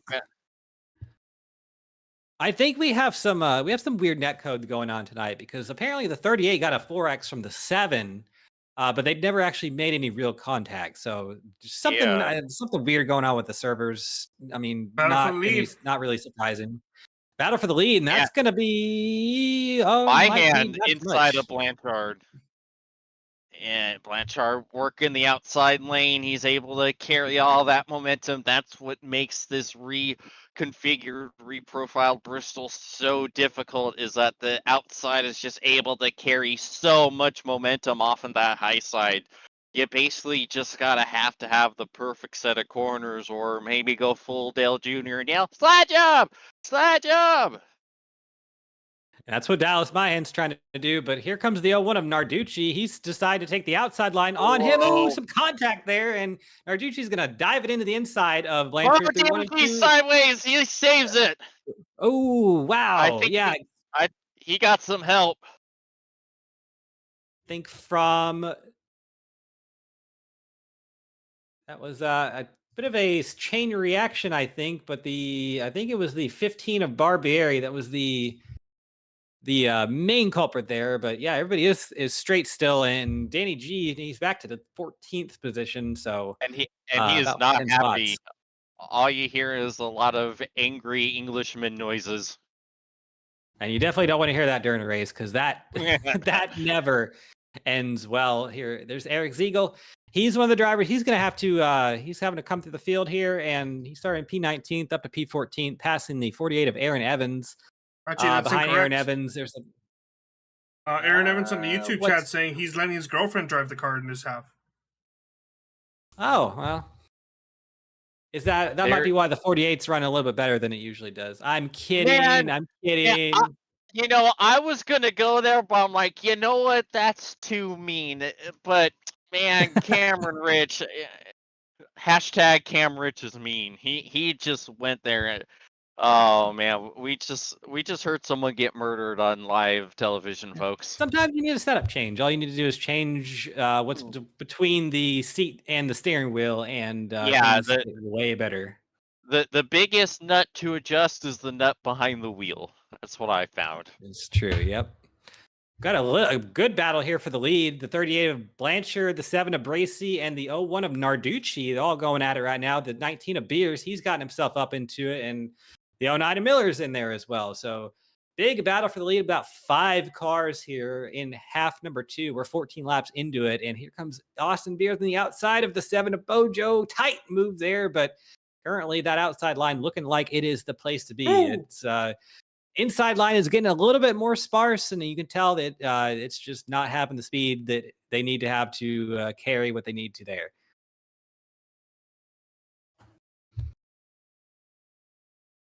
Tippers Westergreen. continuing to flare.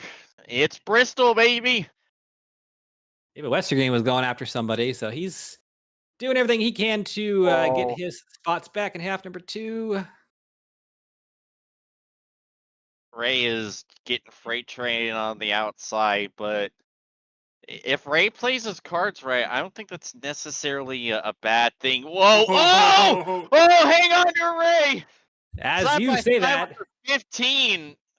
I don't know if the 15 gave a little hip check off a corner exit or Bojo slid up, but that was hairy, and I'm not talking about the adorable little fur ball on the 7 car. no, that was the bad type, and there goes 36 of Lutz around, and I think the 78 of My Hand is looking as well. The 20 of Capuano, there he is. So that number 7, he's got to get himself off the bottom right there. That bottom is just not going anywhere but to the back. In the wall is Capuano.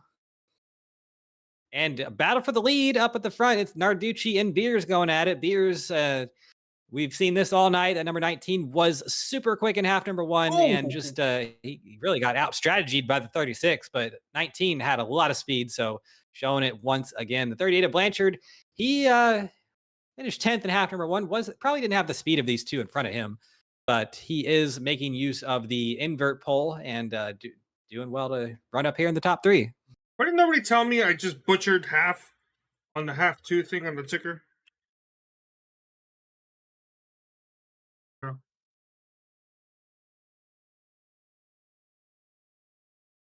Oh, we got gosh. in trouble. 85, 87.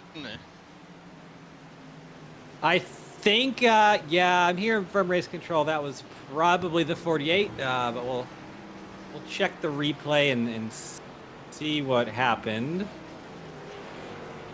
48's. Oh, that was netcode there Yeah. too.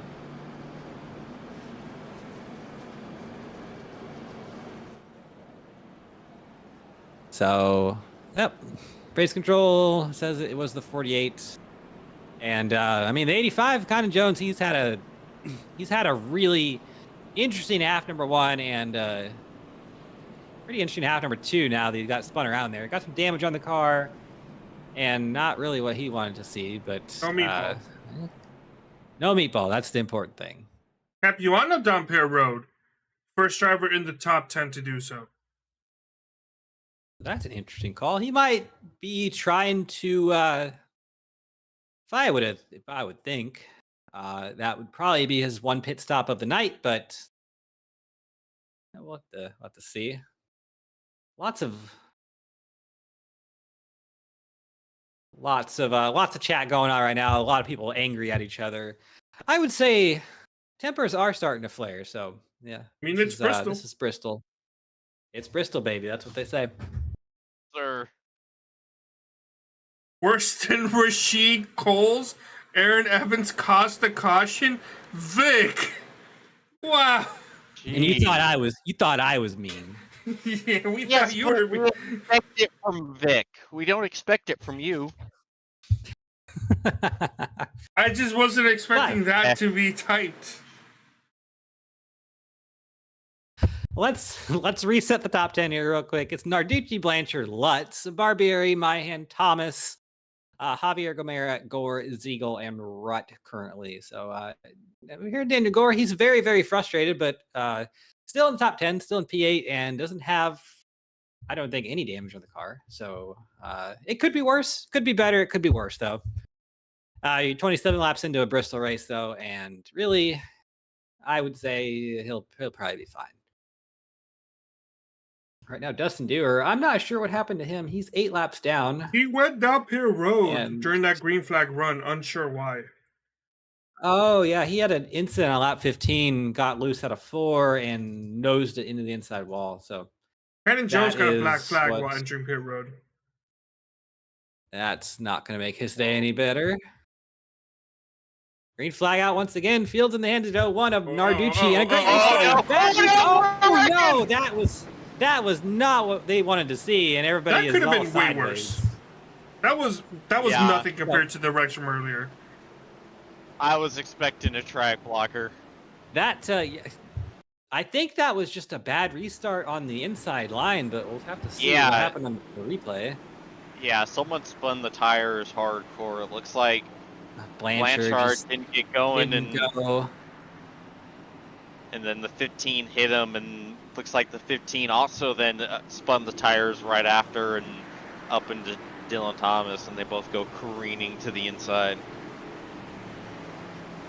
Yeah, it's just the 38 was on his cell phone there at the stoplight, and it just didn't get going like the car on the outside did. So Black Evans down Pit Road. it's just it really. I would say, I don't know if this is true for you as well, James, but to me, I just think that starting on the inside line front row is the hardest spot to be in. If you don't have VR or like a widescreen setup, it's just you can't really see where you need to be down there. So just a tough spot to be in.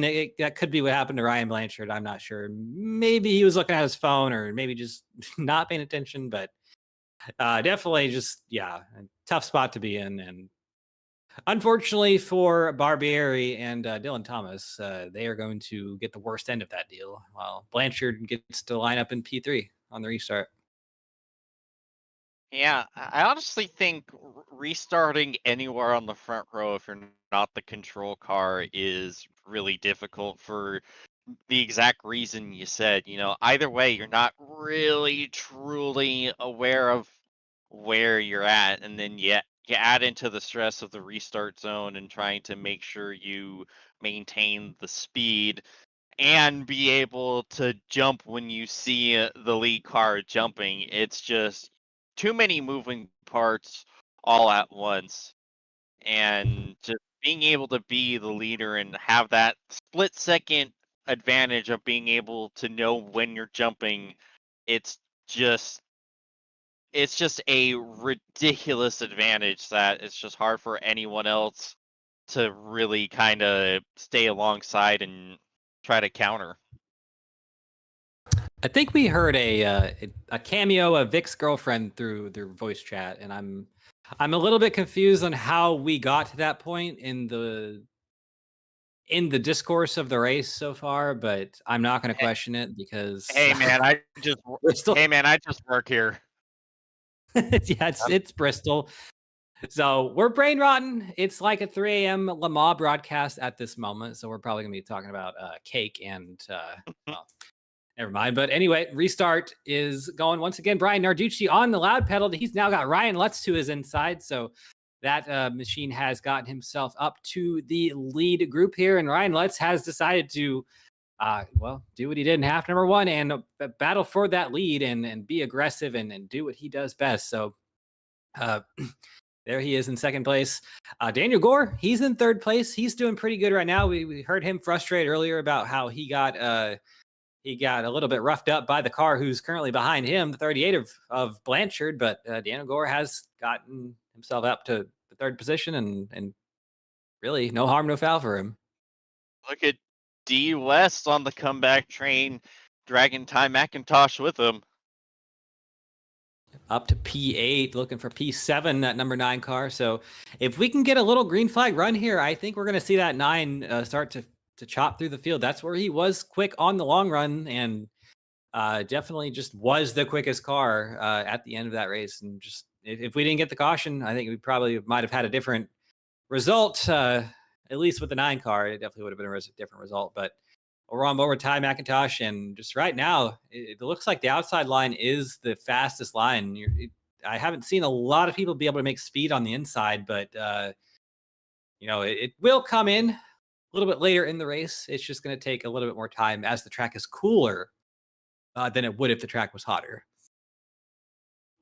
Yeah, and honestly, D West is doing the exact strategy I would. Like, when it comes to Bristol, I always try to run the bottom as much as I can. I know it's going to cost me pace and cost me positions, but to me, it's such an advantage on your tire wear that, provided, of course, things stay green, but if they do stay green, you're going to be able to get those positions back, because we've seen the outside line is so overpowered. It's so hard to battle and be able to maintain the momentum you need to try to make passes. But if you just let them run up there, burn their tires off, which they're going to do because they're running up there, suddenly you don't have to worry about it because their tires are going to be so much more destroyed that you can just kind of pull away. Oh, we got a big wreck! Ooh, My yep. hand! Siegel! Oh, and more cars are plowing in! Ray Bracey involved! Oh!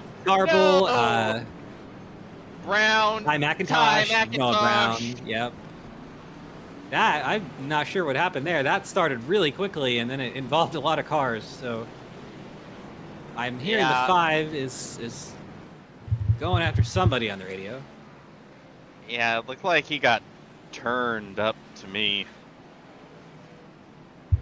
So who's behind him is the Oh, Oh, hit the yeah, wall. wow. Dallas Myham bounced off the wall down into the 5 and turned terrible. blindsided Yeah. Siegel. Nothing he We're could gonna do we're gonna there. go back to the He replay, didn't but even we know got what people happened to down pit him. road. Yep, whole lot of people bringing it in. Oh, Yeah, there's Blanchard. So we already saw Thomas Capuano pit on the first caution, and well, I mean, he's pitting again. So I guess my thought of his strategy being to not pit again was wrong. So I don't know. I don't know what the 21 driver's doing. I'm not the crew chief, and probably need a new one. But either way, we'll look at the replay again. 38 of Blanchard is we're a little bit further back here. It just looks like the 78 just got in the wall. yeah, and just ping pong down into his Eagle. And classic Bristol, there's nothing. When something happens ahead, there's nowhere to go. And a pretty 1, 2, 3, 4, 5 cars I think involved there. So it's On board with McIntosh. some of the voice chat that we're hearing tonight is unhinged, and I hope it makes it in some of the videos right there.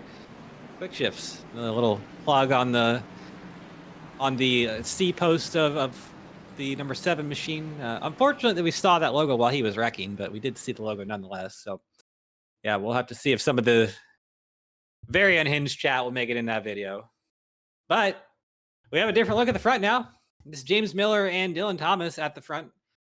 Let's actually re-rack the top 10 here. James Miller and Dylan Thomas, Zach Evans, excuse me. Gilberto Javier Gomera, Dakota Pignataro, Ryan Lutz's first car that pitted there in P6. Narducci, Gore, Blanchard, and Beers rounded out the top 10. Green flag out. And on loud pedal is James Miller. Great restart for him. He's gapped the car behind by about 3, 4. Again! Oh, big wreck. Oh, someone hard into the inside wall. The 20.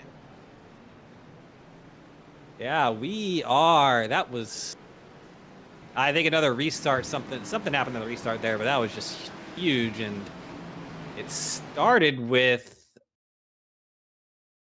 I want to say it was around the 38 somewhere. The restart just looked weird. No. Oh. The 01 just never really got the car straight. He was like spinning the tires, I think, or something. Santi with a meatball. Eddie McCarthy with a meatball.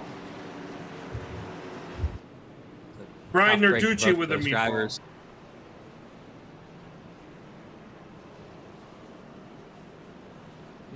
Didn't hear what race control called that on, but I think Narducci. Yep.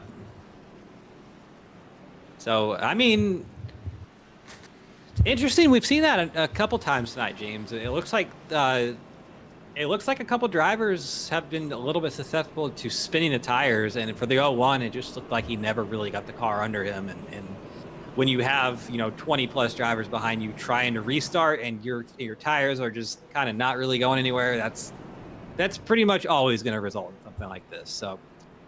Bristol just, it's one of those tracks where there's just not a lot of room to do a whole lot of things. And that's what happened. Oh. Yeah, I was wondering why Darren's staff just ran into the back of that crash. Because I was looking on the onboard, and all of a sudden the RPM just went up high. And look, he got hit from the 71. Yeah, he got a little help with that one.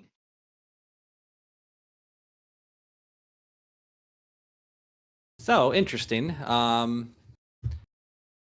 Still, we got James Miller and Dylan Thomas up here in the lead, and one of those drivers had a pretty good half number one. James finished P4. Dylan Thomas, he finished P15, so not as good as James, but Dylan Thomas, he was running up in the front, got involved in some argy-bargy near the end of the race, and probably artificially deflated his finish there just a little bit, but he is getting another chance here in half number 2 and making the most of it, running in second place. And we're going to be going green here in just a moment. We still got the voice chat popping off. Everybody is mad at each other, and we're even halfway in half number 2. Exactly what you want to hear in a short track race with a close quarters combat. My favorite. iRacing night here in America. Pace truck is off. We're doing it again.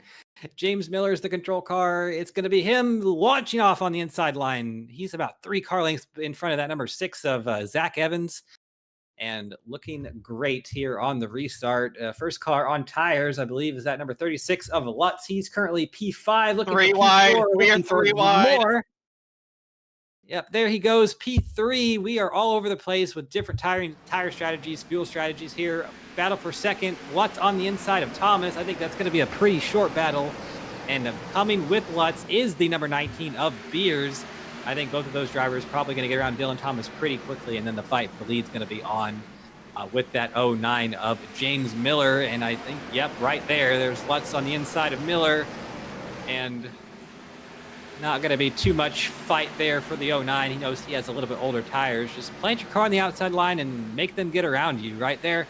Lutz gets around him, and now James Miller just needs to kind of take it easy here a little bit. Wide. Oh, yep, just a 19 has tires too. He's going to probably get around the 09 here, and then Ty McIntosh gets turned into the inside wall. Oh, and he's hits. absolutely clobbered.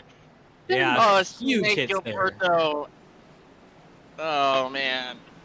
Oh, Tynan Jones involved. Tynan Jones. I don't think that car is car is crabbing. race.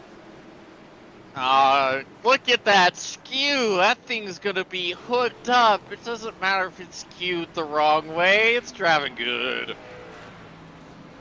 Well, what happened here? He is racing with... Okay. Oh, Patrick Hahey really with the killer hit right there. Looked like a hip check for And the 29. The rear Yeah. end housing of that number 8 car is in Virginia at this point, but yeah, Yeah. I don't like that one. Don't like I that don't one at either. all. Patrick. It's the noise he made when he hit Ty's car. I don't know where I'm going with that either. Brian Narducci has retired from the event, and we're on board here with, I believe this is. Oh. Javier Gomero. I think that's Gilberto. Yeah. Gilberto had it missed, but couldn't anticipate Ty getting hit, which shot him right back up into where he was gonna be. If Ty doesn't get hit, that's fantastic wreck avoidance from Gilberto. And we've seen some hard hits here tonight. I mean, Bristol, it's a half-mile track, so you wouldn't think that the wrecks would be that big, but you are going about 140, 100 some miles around here Yeah, at full speed. you're basically driving around at Mach Jesus around here. Who That's was why it that was it Kyle Petty or something back in the day that said racing around here is like flying a fighter jet in a gym? I think it's Yep. something like that. So I remember that when I used to do this track on the console games, you don't really get the sense of just how cramped it is like you do in iRacing. I remember the first time I did it on iRacing, I had a little bit of claustrophobia actually, just with how close the quarters were. We do have Ty in the interview waiting room, so why don't we go ahead and pull him up here? We're for about some to go colorful green. words. We are going to go green. So let's give it a couple laps here. If we can get like 5 laps under green, let's pull him up here and then get a word. I'm going to message him to let him know that we are aware. It gives me time to get the Santiago Aguirre Memorial swear jar ready. And he has also retired from the event. Santi has. So pace truck is off. It is now, it's Lutz and Beers once again at the front row, and the green flag is out. Lutz on the loud pedal. Good restart for that 36, as always tonight. He's got a couple car lengths lead there into turn number 1 and 2, and he's going to get the run off of turn number 2. And a couple car lengths battle with the 19 of Beers. Now, the battle is now further on back. The 09 of Miller, remember, he actually is on older tires, so all these drivers behind him are going to be probably a little bit quicker at this point in the race. What Miller needs to do is kind of hang on and slot in somewhere like he did right there behind the 38 of Blanchard, his teammate, and now he's under fire from the 66 of Rutt. But James Miller, he's probably not having a whole lot of fun out there with the older tires, just trying to hang on and get to the next caution where he can get some new ones on that machine and fight for the win up here. But in front of them, not much has changed. It's still Lutz and Beers. Gore, he's a little bit. Yeah, we can bring Ty up here. James, you wanna get the word with Ty? I got the word with him first time around. Let's you can go ahead and get him. Yeah, Ty, James in the booth. You got a copy? And please don't yell at me if you do. Wish I didn't, but here we are. Well, I mean, where do we start there, my friend? You were the unfortunate recipient of many incidents that weren't really your fault. Yeah. I don't know. I'm pretty pissed off. I'm not gonna lie. And then seeing the guy that had no resolve win the first race because slap cars couldn't do anything. I was just out there trying to see if I can get any spots, and I couldn't. Car was killed. So then all that happened, and I don't know. I'm pretty dejected, honestly. Like I had good speed, didn't get to show it in half one. It was looking okay. Then I got smoked by the 87, who had light years to stop the car and chose not to. So I don't know. I just work here, unfortunately.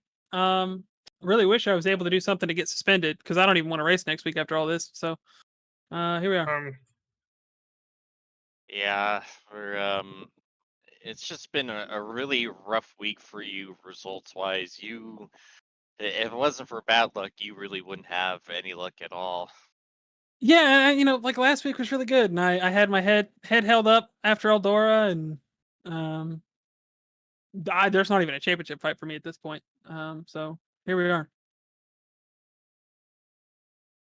Yeah, and it's a bummer for me broadcasting all of your bad luck and having to go once again. Ty McIntosh involved in this wreck, but maybe hopefully at some point things will start to change, and hopefully you'll be able to get some results you deserve here next week for all of next week's races. I mean, we have to hope so. I mean, we got the throwback race next week. That'll be cool. Bojo cooked up a lot of cool stuff for us, so can't wait to get those out on the racetrack. And it'll be different. Some of the guys that are quick, especially the one problem, won't be quick because he doesn't drive good on road courses. I don't think so. Well, I think the last time we saw him on a road course was Lime Rock, where he punted about 3 or 4 cars out of the way. So there is that. But yes, we are Usual suspect to do that. So, I just want to thank Traders Brewing for everything they do. Everybody that sponsors Southern Speed Co. Bite Size Sports, Bojo for doing all the paints, Weekend Woodsman for being on Gilly's car this year and helping him out of a pretty bad spot. Banks Designs for being on everybody. Just frustrating. I hate it. I wish I could do something different, but I'm gonna not be in the team call because I'm too miserable to even be a help to those guys. So it is what it is. We will rally and try not to hate ourselves next week. Alrighty, there's the 8 of Ty McIntosh. Unfortunately, out of this race far too early. Yeah, and you could just you could tell the disappointment in his voice. I mean, he was one of the quickest cars here tonight. Qualified well, ran well until just bad luck happened. So not much you can do about it. Just re-rack him and come back next week and try to do it all again. So it's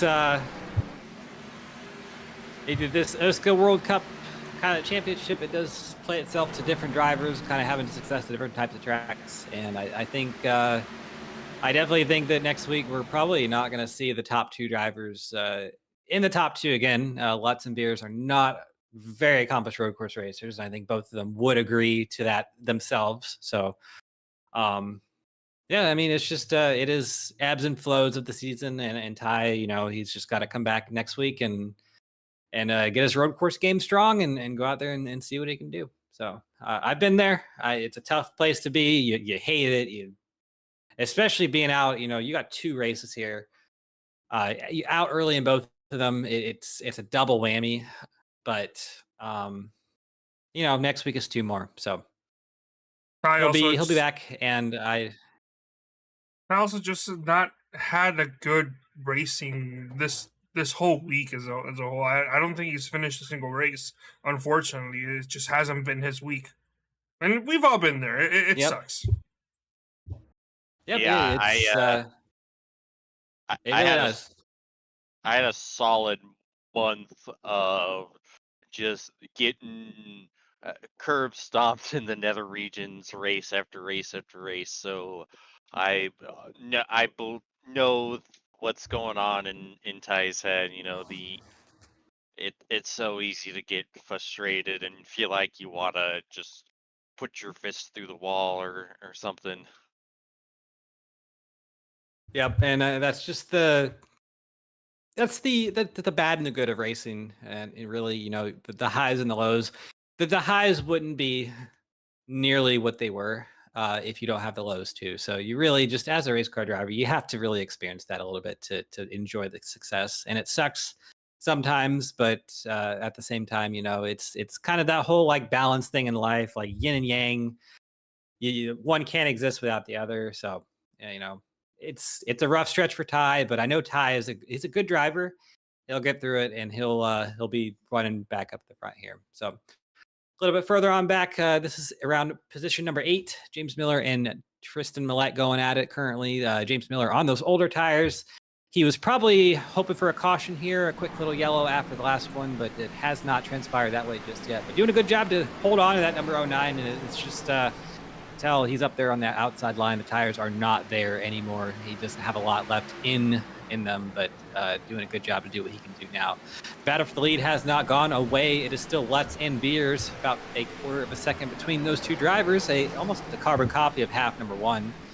And these two drivers just cannot get away from each other, and I don't think anyone at all is surprised by that. The two modified stalwarts have come out to play tonight and are running 1-2, and really is showing the field how to get around this racetrack, this Bristol Motor Speedway. So got about 39 laps to go here. And there's David Westergreen. He's gotten himself up to P5. He's 2.7 seconds behind the lead right now, working on Ryan Blanchard for fourth. And I mean, we're seeing it again. That number 9 of the Southern Speed Co machine is really quick on these long runs. It just didn't. He ran out of time in half number one and got bit by a ill-timed caution. So I mean, we're getting green flag running here once again, and we're seeing that number 9 come to life. So. Really 30 plus laps to go here. It's a really long time at Bristol, surprisingly enough. So he does have some time to make something happen. He's working on number 38 of Blanchard, has not been able to make the move stick just yet. Blanchard on the outside line. We're on board with Westergreen right now, trying to make something happen, but just has not happened yet. But either way, I think he's going to take that over a late wreck in a position 25 plus finish for that number 9. So great run for him, and good to see that. Speaking, I mean, that's another one of the drivers. We were talking about Ty. Just one of the drivers that's had bad luck all season is David Westergreen, and just nice to see him come out here and have a good run, at least in half number 2 so far. Yeah, we've seen Dave have some pretty horrendous luck a lot in the past too. It feels like David's car gets broken more than he catches brakes, and so you saw that perfectly in the first half. You know, he was the fastest car until we got that caution, tries to stay out, ends up getting demolished for it when he should have at least at a minimum finished P3. So hoping that things at least continue to stay better here for David Westergreen. I'm gonna expose his secret here, just because it's not that much of a secret. But on iRacing, the way the tire model works is if you can run on a lower line, like Westergreen is doing there, he's running low to middle on Blanchard. Blanchard's running up near the wall. Generally speaking, with the way the tire model works, that will save your tires a little bit. So what Westergreen was talking about in half number 1 was he just he planted his car on the bottom basically, and basically kind of let the tires come to him. You know, you're a little bit slower for a couple laps, but once those outside line drivers start to wear their tires out and you know, maybe burn them up a little bit, then you run on that inside line will inevitably pass them later on down in the run. So and that's probably what's trying to happen here for Westergreen. It's just a little bit different track condition than the end of the half number 1. We're about 11 p.m. versus I think 8 something p.m. So the track is a little bit cooler now, but still that is kind of the way the iRacing tire model works. So David Westergreen just basically keeping his car on the bottom there and trying to save as much tire as possible, which I mean, it's working pretty well, but Ryan Blanchard has been able to hold him off. We got a lot of cars back here. Yeah, look at this massive humanity that the race leaders have to navigate through, and Austin Beers is at the very end of this pack, just not being able to make as much ground as Lutz. Yeah, we're on board with him right now, and Lutz is the first car. He's way up there at the head of the pack, and Beers has about contact with the that was Eddie McCarthy. Oh my goodness, take a look at the 20. I don't know if it'll come up on the broadcast like it's showing on my end, but the rear axle of the 20 car is facing in the opposite direction. It is. Let me see. like it's curved in. It looks like he's got so much rear steer. It doesn't look like it's Yeah. coming up on the No, I broad. can see it. I can see it. You can? Okay. Yeah, Yeah, look at that. honestly, Look at that. That might help him in the corners. Yeah, that's interesting. I thought there mean- was something weird with the rear there, but I mean, it would help in the corners if we were turning right. How is that car still driving? That is unreal. Oh yeah, you're right. That would help if they were turning right. so let's say what is it, the 90s era Prelude that had rear steer, just the wrong way on it. Now, I thought something was weird with that car though, because the rear end does look a little bit, yeah, because the tires are not pointing in the right direction. No, I have no idea how iRacing is letting that car stay on the track. You know, it's funny. We've all gotten meatballs on cars that we felt were driving perfectly fine without any damage, and then you see something like that, and then it's like, why isn't that a meatball? iRacing giveth and iRacing taketh with the things like that for certain. Ooh, almost some contact there. Ty McIntosh, he is on pit road, coming back out, maybe to 16 laps to go. Maybe to show his displeasure with someone on the racetrack. We'll see if that comes to fruition, but we're on board here with the 38 of Blanchard. Looking back at the 9 of Westergreen, they still have not been able to get around or figure out what position who wants to be in, but currently, Ryan Blanchard has that 4th spot. And Westergreen, here he comes on the inside line, trying to take it away. His best run he's had in several laps on that 38. And trying to make something happen there. Slider. Oh, a little he's bit got to of drive it in right-side here. romance. Got to drive it in here, and he's got to use that 38 up just a little bit. I know David Westergreen is a clean driver, but yep, right there he is done. He is using him up, and that's not going to work well. I think they are going to together. They're going to end up wrecking each other here, I think. Yeah, this isn't going to end well. This is going to end with one or both cars facing the wrong way. I think that I was saying that D West is a clean driver. He's not generally going to be the type of person that it's going to use someone up. But I think in a position like this, you might have to do it just a little bit. And what D West's problem now is he's got the 38 all pissed off. The 38's mad at him now. He's not going to let D West get away with a move like that again. Here's his chance. Noah Brown hits the wall in front of Blanchard. Yep. David Westergreen has to make it right now. Oh no! Brown goes to the bottom. Oh, that's gonna kill D West. Yeah, D West not happy. And nothing Noah did wrong there. It's just he's got to go somewhere. He can't block both cars at once. It's just you gotta. If you're a lap car, you gotta pick a lane and stick him on it. And Noah stuck to his lane. He didn't move lanes. He just was in the wrong one that D West didn't need. And it's I wouldn't say that because he ran the top and then he ran the bottom. So that doesn't quite, because like all you want from a lap car is consistency, and when you're having to guess corner by corner what line the lap car ahead is going to run, that's not what you're hoping to see. And I think that is most of Westergreen's argument and frustration there. Having another go at Blanchard on the inside line here. I just think that the outside line is a little bit too strong right now, and Westergreen's shot was a couple laps ago where he really needed to move that 38 kind of up the track and maybe even into the wall a little bit to make that move. And now I think it's going to be really, really tough to make that move stick where he's at, and his tires are not going to be as good as they were relative to the field in half number one. This might be it right there. He's got to drive it in as hard as he Blanchard stays.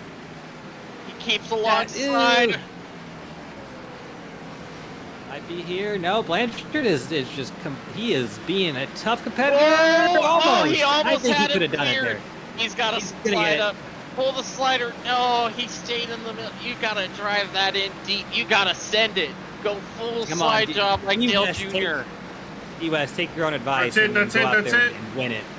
He's got Yeah, him. He's got it, finally.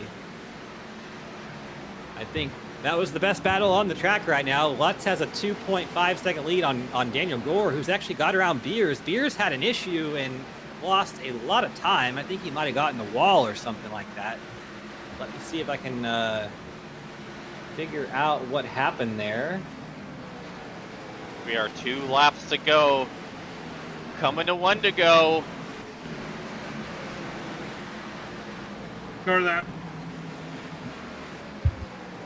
It's one more lap for Ryan Lutz. He's looking for a sweep on tonight through 3 and 4. I think it is all but confirmed. It's going to be the 36 of Ryan Lutz. 2 wins on the season, his first 2 starts on the year.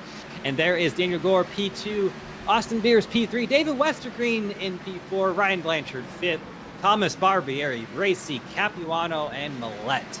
Rounds out your top 10. And I believe we only had 9 cars on the lead lap. Yes, we did. So we actually, what was that? A nice little green run to the end? Would you call that, let's see here. 130 to 60. So we had about a 70 lap run there to the end. How about that? Yeah, I don't think any of us would have expected that one. Especially not the guys that stayed out, like James Miller. 2 laps down because of that strategy call. And, you know, sometimes it works, sometimes it doesn't. Unfortunately for James, it didn't work. If he would have got a caution there sometime, it would have probably been a great call. But, you know, just it is what it is. And the best driver tonight, that 36 of Ryan Lutz, wins both halves. And, I mean, perfect night for him. First 2 starts on the year and showing why he is who he is. Ryan Lutz, I mean, he's always been one of the fastest drivers that I've ever raced against. The issue or the question with him is whether he can keep his head together, keep his composure, keep it all under control. Kind of like what they used to say with Kyle Busch back in the day. They used to say that he had all the talent in the world, but he would get in his own head and be his own worst enemy. But you know, tonight he did 2 good races. A little bit of issue, controversy, but I'd say for what we've seen with Lutz in the past, pretty mild night for him. He's driving up to victory lane, and our results: Lutz, Gore, Beers, Westergreen, Blanchard, your top 5. Dylan Thomas, Ryan Barbieri, Ray Bracy, Thomas Capuano, said that all wrong, and Tristan Millette in P10. Neil Rutt, Dakota Pignataro, James Miller, Zach Evans, Kynan Jones, Eddie McCarthy, Noah Brown, Aaron Evans, Dallas Myhan, and Gilberto Javier Gomera. Rounds out your top 20. And then it's Patrick A.E., David Carpenter, Ty McIntosh, P23 on half number 2. I mean, better finish than last, where he got in half number 1, but just tragic end of the night for that number 8 machine. We talked to him a couple times. Not happy.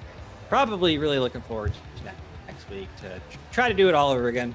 Darren Staff, another driver who was super quick tonight, just not the finishes he deserved.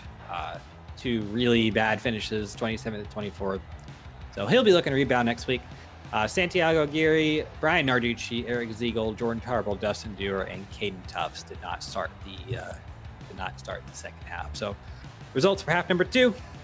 We'll let Ryan do his victory burnouts, get himself pulled up into the victory lane there, where there's a whole 5 fans waiting for him. And we will get some interviews for you shortly.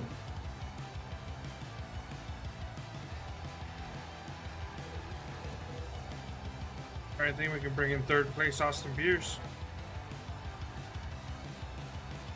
Yep, I'll go ahead and get him up here. I'll get a word with him. Oh, hey. Yeah, up here in the interview room. Austin Beers, can't reach up the booth. You got a copy? I gotcha. All right. Well, if I am probably thinking what you're thinking, come on with a third place here tonight, and our broadcast actually says you are Ryan Lutz for some reason, but I guess that's who you are now. But third place tonight in half number 1 and 2. Probably could have been a win or a second in both of those halves. I mean, you were super quick in both of them. I just think not really the strategy. The strategy didn't work out the way that it probably could have worked out for you. But take us through your night. Yeah, I was just, the first half, honestly, we were really fast all day with, getting the pole, and then I was just riding around early in the race in the first half, just trying to maintain track position, and pretty much did that. Raced Lutz really hard, it was super fun that late run, coming to like 15 to go with me, him, and Westergreen. We were 3 wide battling for the lead. It was pretty sick, and I'm sure it looked cool on the broadcast, but unfortunately, Westergreen stayed out, and I took 4, not realizing how many laps were left pretty much, and was kind of nervous with what 2 would have felt like. But we still rebounded for a third there, and then half 2 we got up to second pretty quickly. Was running right behind Brian for the lead for a little bit there, and I just wanted to get fuel and check my tire where it was, because I was going pretty hard there, and so I came down and pit and got back to 6th before everybody got their tires, and got to second again with Lutz after we pit there. And I really wanted to get in front of him early in that run to kind of control the race and then manage my tires, but I was trying to pass him a little too long and just overheated the right front a little bit, and it got pretty tight. And then late there, I had to give up second to Daniel because I was running out of gas. I was -3 with about 15 to go, and I didn't even realize it. So, obviously 2/3 is decent. You obviously want to come in and win, but finally getting a run on a Thursday night this year is pretty good for 2/3. Yeah, first 2 starts in the season, and I mean, I don't think anyone who has followed OSCA or any league, that you've run in, or any league that Ryan Lutz has run in, I don't think anyone's surprised that it really was kind of between you 2 all night. This is a really good race to watch. Just really cool to watch two drivers who know how to do short tracks kind of do a short track, and that's always good to see. But next week we are not at a short track. We're at the Red Bull Ring. Are we going to see you? I know that is your absolute favorite type of racing, road course racing. Yeah, I should be here next week. I've been just real busy with real life racing lately, so I haven't been able to make it. The summer stretch really puts a lot on us, in real life, and just happy to finally come here and get to race OSCA on a Thursday. But yeah, like you said, it was really fun racing with Lutz there. Whether we're whichever league we're in, or running any official racing, we're usually racing with each other and battling out for a win, and we usually race pretty clean and pretty aggressive. So it's usually fun to watch for other people, and we're working really hard inside the cars there. So just another good night at OSCA, and I'm excited for next week, even though it's a road course. Absolutely, and yeah, I've been in some of those battles a couple times over the years with you and him, and it's always an experience. It's never a dull moment. So whether it ends with whether it ends with like a good battle, or you're all going head on the wall, at least it's fun, and at least it's real, right? So that's yeah, what I mean, we're here absolutely, real talk. But yeah, before we let you go, any shout outs you want to give us? Yeah, Team Extra Rich, everybody on that team. We added, we lost Hackathorn there, and added my good buddy Ryan Blanchard, and he's been a pretty good addition. He took some time for him to figure out Bristol this week, but I think he came away with a top 5 maybe, but he did a good job. Obviously Tom, top 10 Tom, will call him tonight. And then James ran pretty decent. I think he just got outed on strategy. You guys for doing an amazing broadcast per usual. Black Flag Podcast, The Joy of Seating, Shark Lounge, Fast Track Electric Corp. Everybody that's on the car we're running tonight, and yeah. All right. Well, thank you for talking to us. That's your Wheel and Modified Tour points leader, Austin Beers. Thank you for talking to us. and good luck next week. Yeah, thanks, guys. And I'm sure he is just jumping for joy at the prospect of another road course. Austin Beers, I don't think he's ever smiled at the prospect of something like that. But we will go ahead and where is Danny G? He's right there. We'll drag him up here, and how about you get the word with him, James? Alrighty. Danny, James in the booth, you got a copy? I do. Oh, it was a great run for you in half two. You kind of came out of nowhere. We weren't really. We were watching some of the battles kind of farther down the field, and then all of a sudden it was like, "Hang on, you're up in P2 now." Well, Beers did me a solid by running out of gas, so that was I think I was a little better on the long run than him. We were talking after the race, and he said his right front was like 53 and mine was 63. So I think I would have caught him eventually. Had he had the gas, I'm sure he would have fought me for it though. But I didn't really have too much for Lutz. Kind of got mirrored up in one or two incidents throughout the night. I can't remember which one it was, but someone got into my rear left, and I'm honestly surprised they came out with no damage. I thought for sure I had something there, and that was going to be my night ruined. But we came in for tires, said the car was clean, and just slowly made our way back up to the front, and thankfully stayed there this time. Yeah, we saw you there in the end of half one. That sure was a thing. Do you realize how many times you flipped there after the checkered flag in half one? I was trying to count. I think it was like 6 or 7. Yeah, it was one of the wildest wrecks we have seen. Are you feeling any ill effects from that? Any bloodshot eyes circa Ryan Priest? I don't know. I have not looked in the mirror. May turn up with sunglasses next week. All right. And Hey, you know what? We're gonna hold you to that. You gonna hold me to that? I gotta go buy sunglasses now. Sunglasses at the Red Bull Ring. I mean, come on. Save something for the rest of us. Then just for you, I'll make sure I go get some. Yeah, and speaking of the Red Bull Ring, another road course, and we know you're one of the best road course racers a lot of us have come across. How you feeling going into next week? Oh, I love it. I love me a good road course. We'll have to do a little practice once the setup comes out.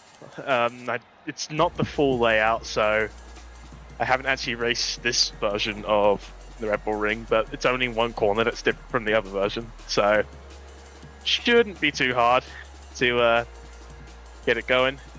And so we'll get the setup next week, figure it out, run some laps, and have a good time, hopefully, with all these throwback cars. Absolutely, it's going to be a sight to behold, but any sponsors, plugs, and shout-outs at the end? I want to thank Santi and Noah. They went through it today, and Santi had to dip, but Noah was there till the end, and he was feeding me some information from wherever he was on the track, so I want to thank my team. Bojo, he makes us all look good, so thank you, Bojo, and that's it. That's all I got. Alrighty, well, we appreciate you, Danny, and hopefully we're talking to you again next week. Hopefully.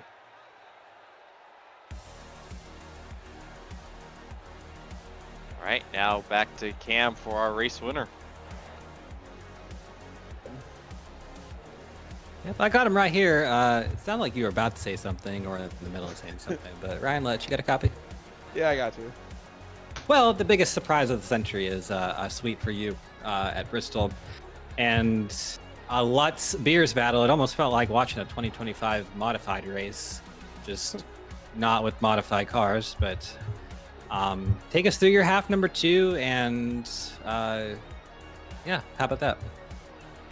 Yeah, at the beginning I knew starting 10th there, we just kind of had to let the cars fall where they fell and try to, weed through some of the people that really were struggling up there. And once we got to like 4th, I think it was, we were riding behind Narducci, and I know he had a pretty good car because he kind of got trapped in traffic there in the beginning of the first half, and I knew he would be strong. And by the time we got to 2nd, I was kind of just seeing what he had versus what I had, and then the caution came out, and then I got on a pit road a little bit better than he did, and got off a little bit better. So I just beat him by maybe a nose, which put us restarting 6th, which really helped us. And then, just took our time getting through, the first couple of cars that were on old tires. And then once we got in clean air, it was kind of just playing the game with Beers. I knew that if whoever kind of got to the lead first was going to be the guy to beat, and I knew if I could just manage the gap there and see where he was running and see where he was hurting. And by the time I knew it, it was 15 to go, and I was like, man, it seems like we're all right here. And then I looked down, and I was like, oh, we're 3 laps short of fuel. Like, we're not gonna, I don't know if we're gonna make it. So then we clutched it like with like 6 laps to make sure we had plenty, and then just took our times around the lap car and just won that one.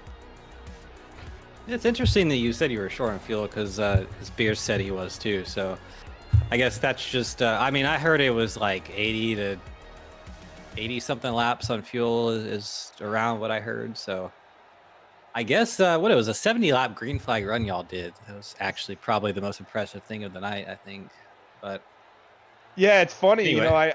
I didn't think you would get to that. I was kind of just, it's, you get in a Discord with with your teammates and your buddies, and then you just start talking about stuff, and then by the time you know it, you're like, oh man, it's 20 to go. Like, like we're almost to the end of this. And then, I didn't even think of it. Me and Beers was managing the gap in 2nd with me, and then I was like, yo man, we're gonna be short on fuel here. Like, we're gonna have to save something. So it was just funny how that worked. yeah, Bristol, it's one of those tracks where you can, I mean, if you can get past like the first 5 laps or so of a restart, you can really just kind of click off laps like no tomorrow. So it was actually cool. I was very surprised to see the green runs tonight in both halves, which is just really cool to see that. It's very rare you get green flag racing on a short track in iRacing nowadays, so you got to relish it when you see it. But I mean, it was your first start in the series tonight. Are we going to see you next week at the Red Bull Ring? Yeah, I should be here for the rest of them. I don't know if everyone likes hearing that, but I should be here to the rest of them to the end of the year. So I know you love road course race, and how are you looking forward to that one?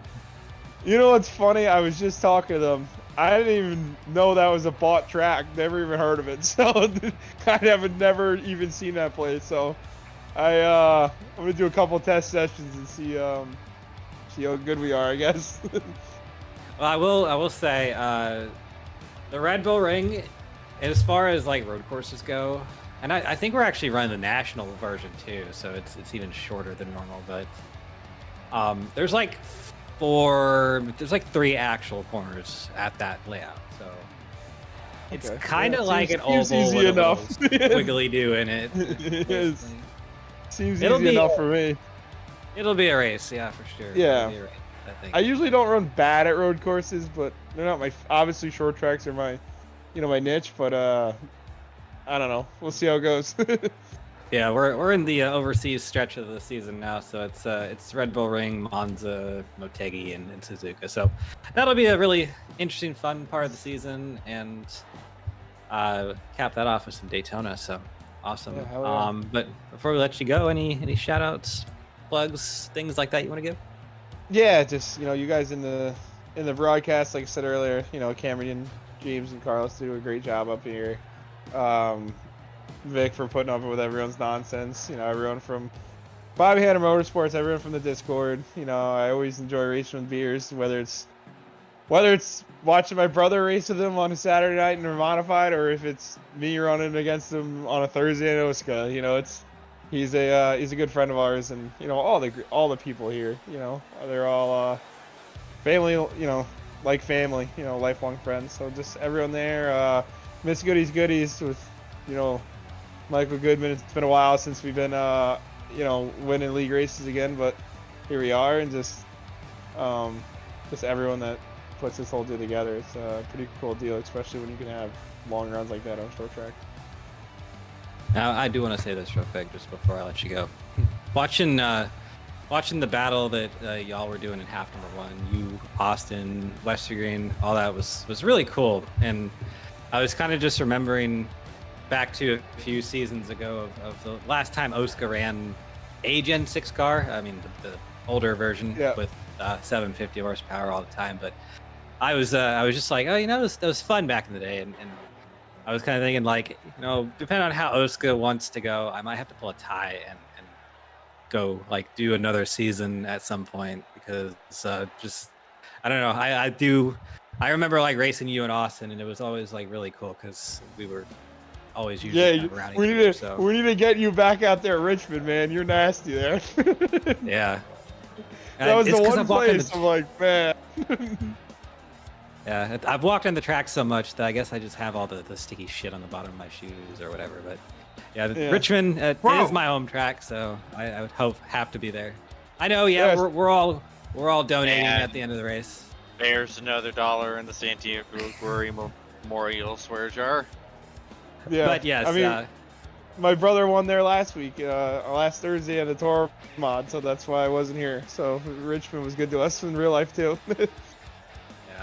I live like 40 minutes away from the track, so it's cool, and I love when racing comes here, because got one race now in Cup, so gotta love it. But yeah. Anyway, no, good to see you back in the series, and it's gonna be fun watching the rest of it with you. So definitely good sleep tonight, and thanks for talking to us. Yeah, no problem, man. I hope you guys have a good night. You too. All right, Ryan, let's sweep on the night. No surprise there, but either way, it was a great night of racing here at Bristol. 260 laps complete. It's just past 11 o'clock, so I mean, we didn't do too bad on time. It wasn't great. It wasn't horrible. It was about what I expected. And actually, I think I was a little bit. I think we did a little bit better on the green flag laps than I thought we were going to do in the beginning. So, all in all, great night. We have road course racing next week at the Red Bull Ring. That is in Austria. So, one of the venues that Formula One goes to. We're not running the full layout. We are running about half of the racetrack. So, should be a fun little. But that's neither here nor there. A little bit agreed, but. Yeah, it'd still be a fun track, and I think it'll be. It's a short layout, so short road courses I think are usually pretty fun regardless. So join us 8:50 p.m. at Thursday next week. That is on the 28th of August for that, and that's going to be round 5 of the 2025 OSCA World Cup. But that's all we got for you tonight. We hope you enjoyed the two halves here at Bristol. It certainly was an event, and I really enjoyed it myself. And I think, James, you did as well. Thank you for joining me a little bit late tonight. Glad to hear your stuff went well. But I'm Cameron Rich with James Watson and Carlos Acosta here in the booth. Y'all take care and have a good one.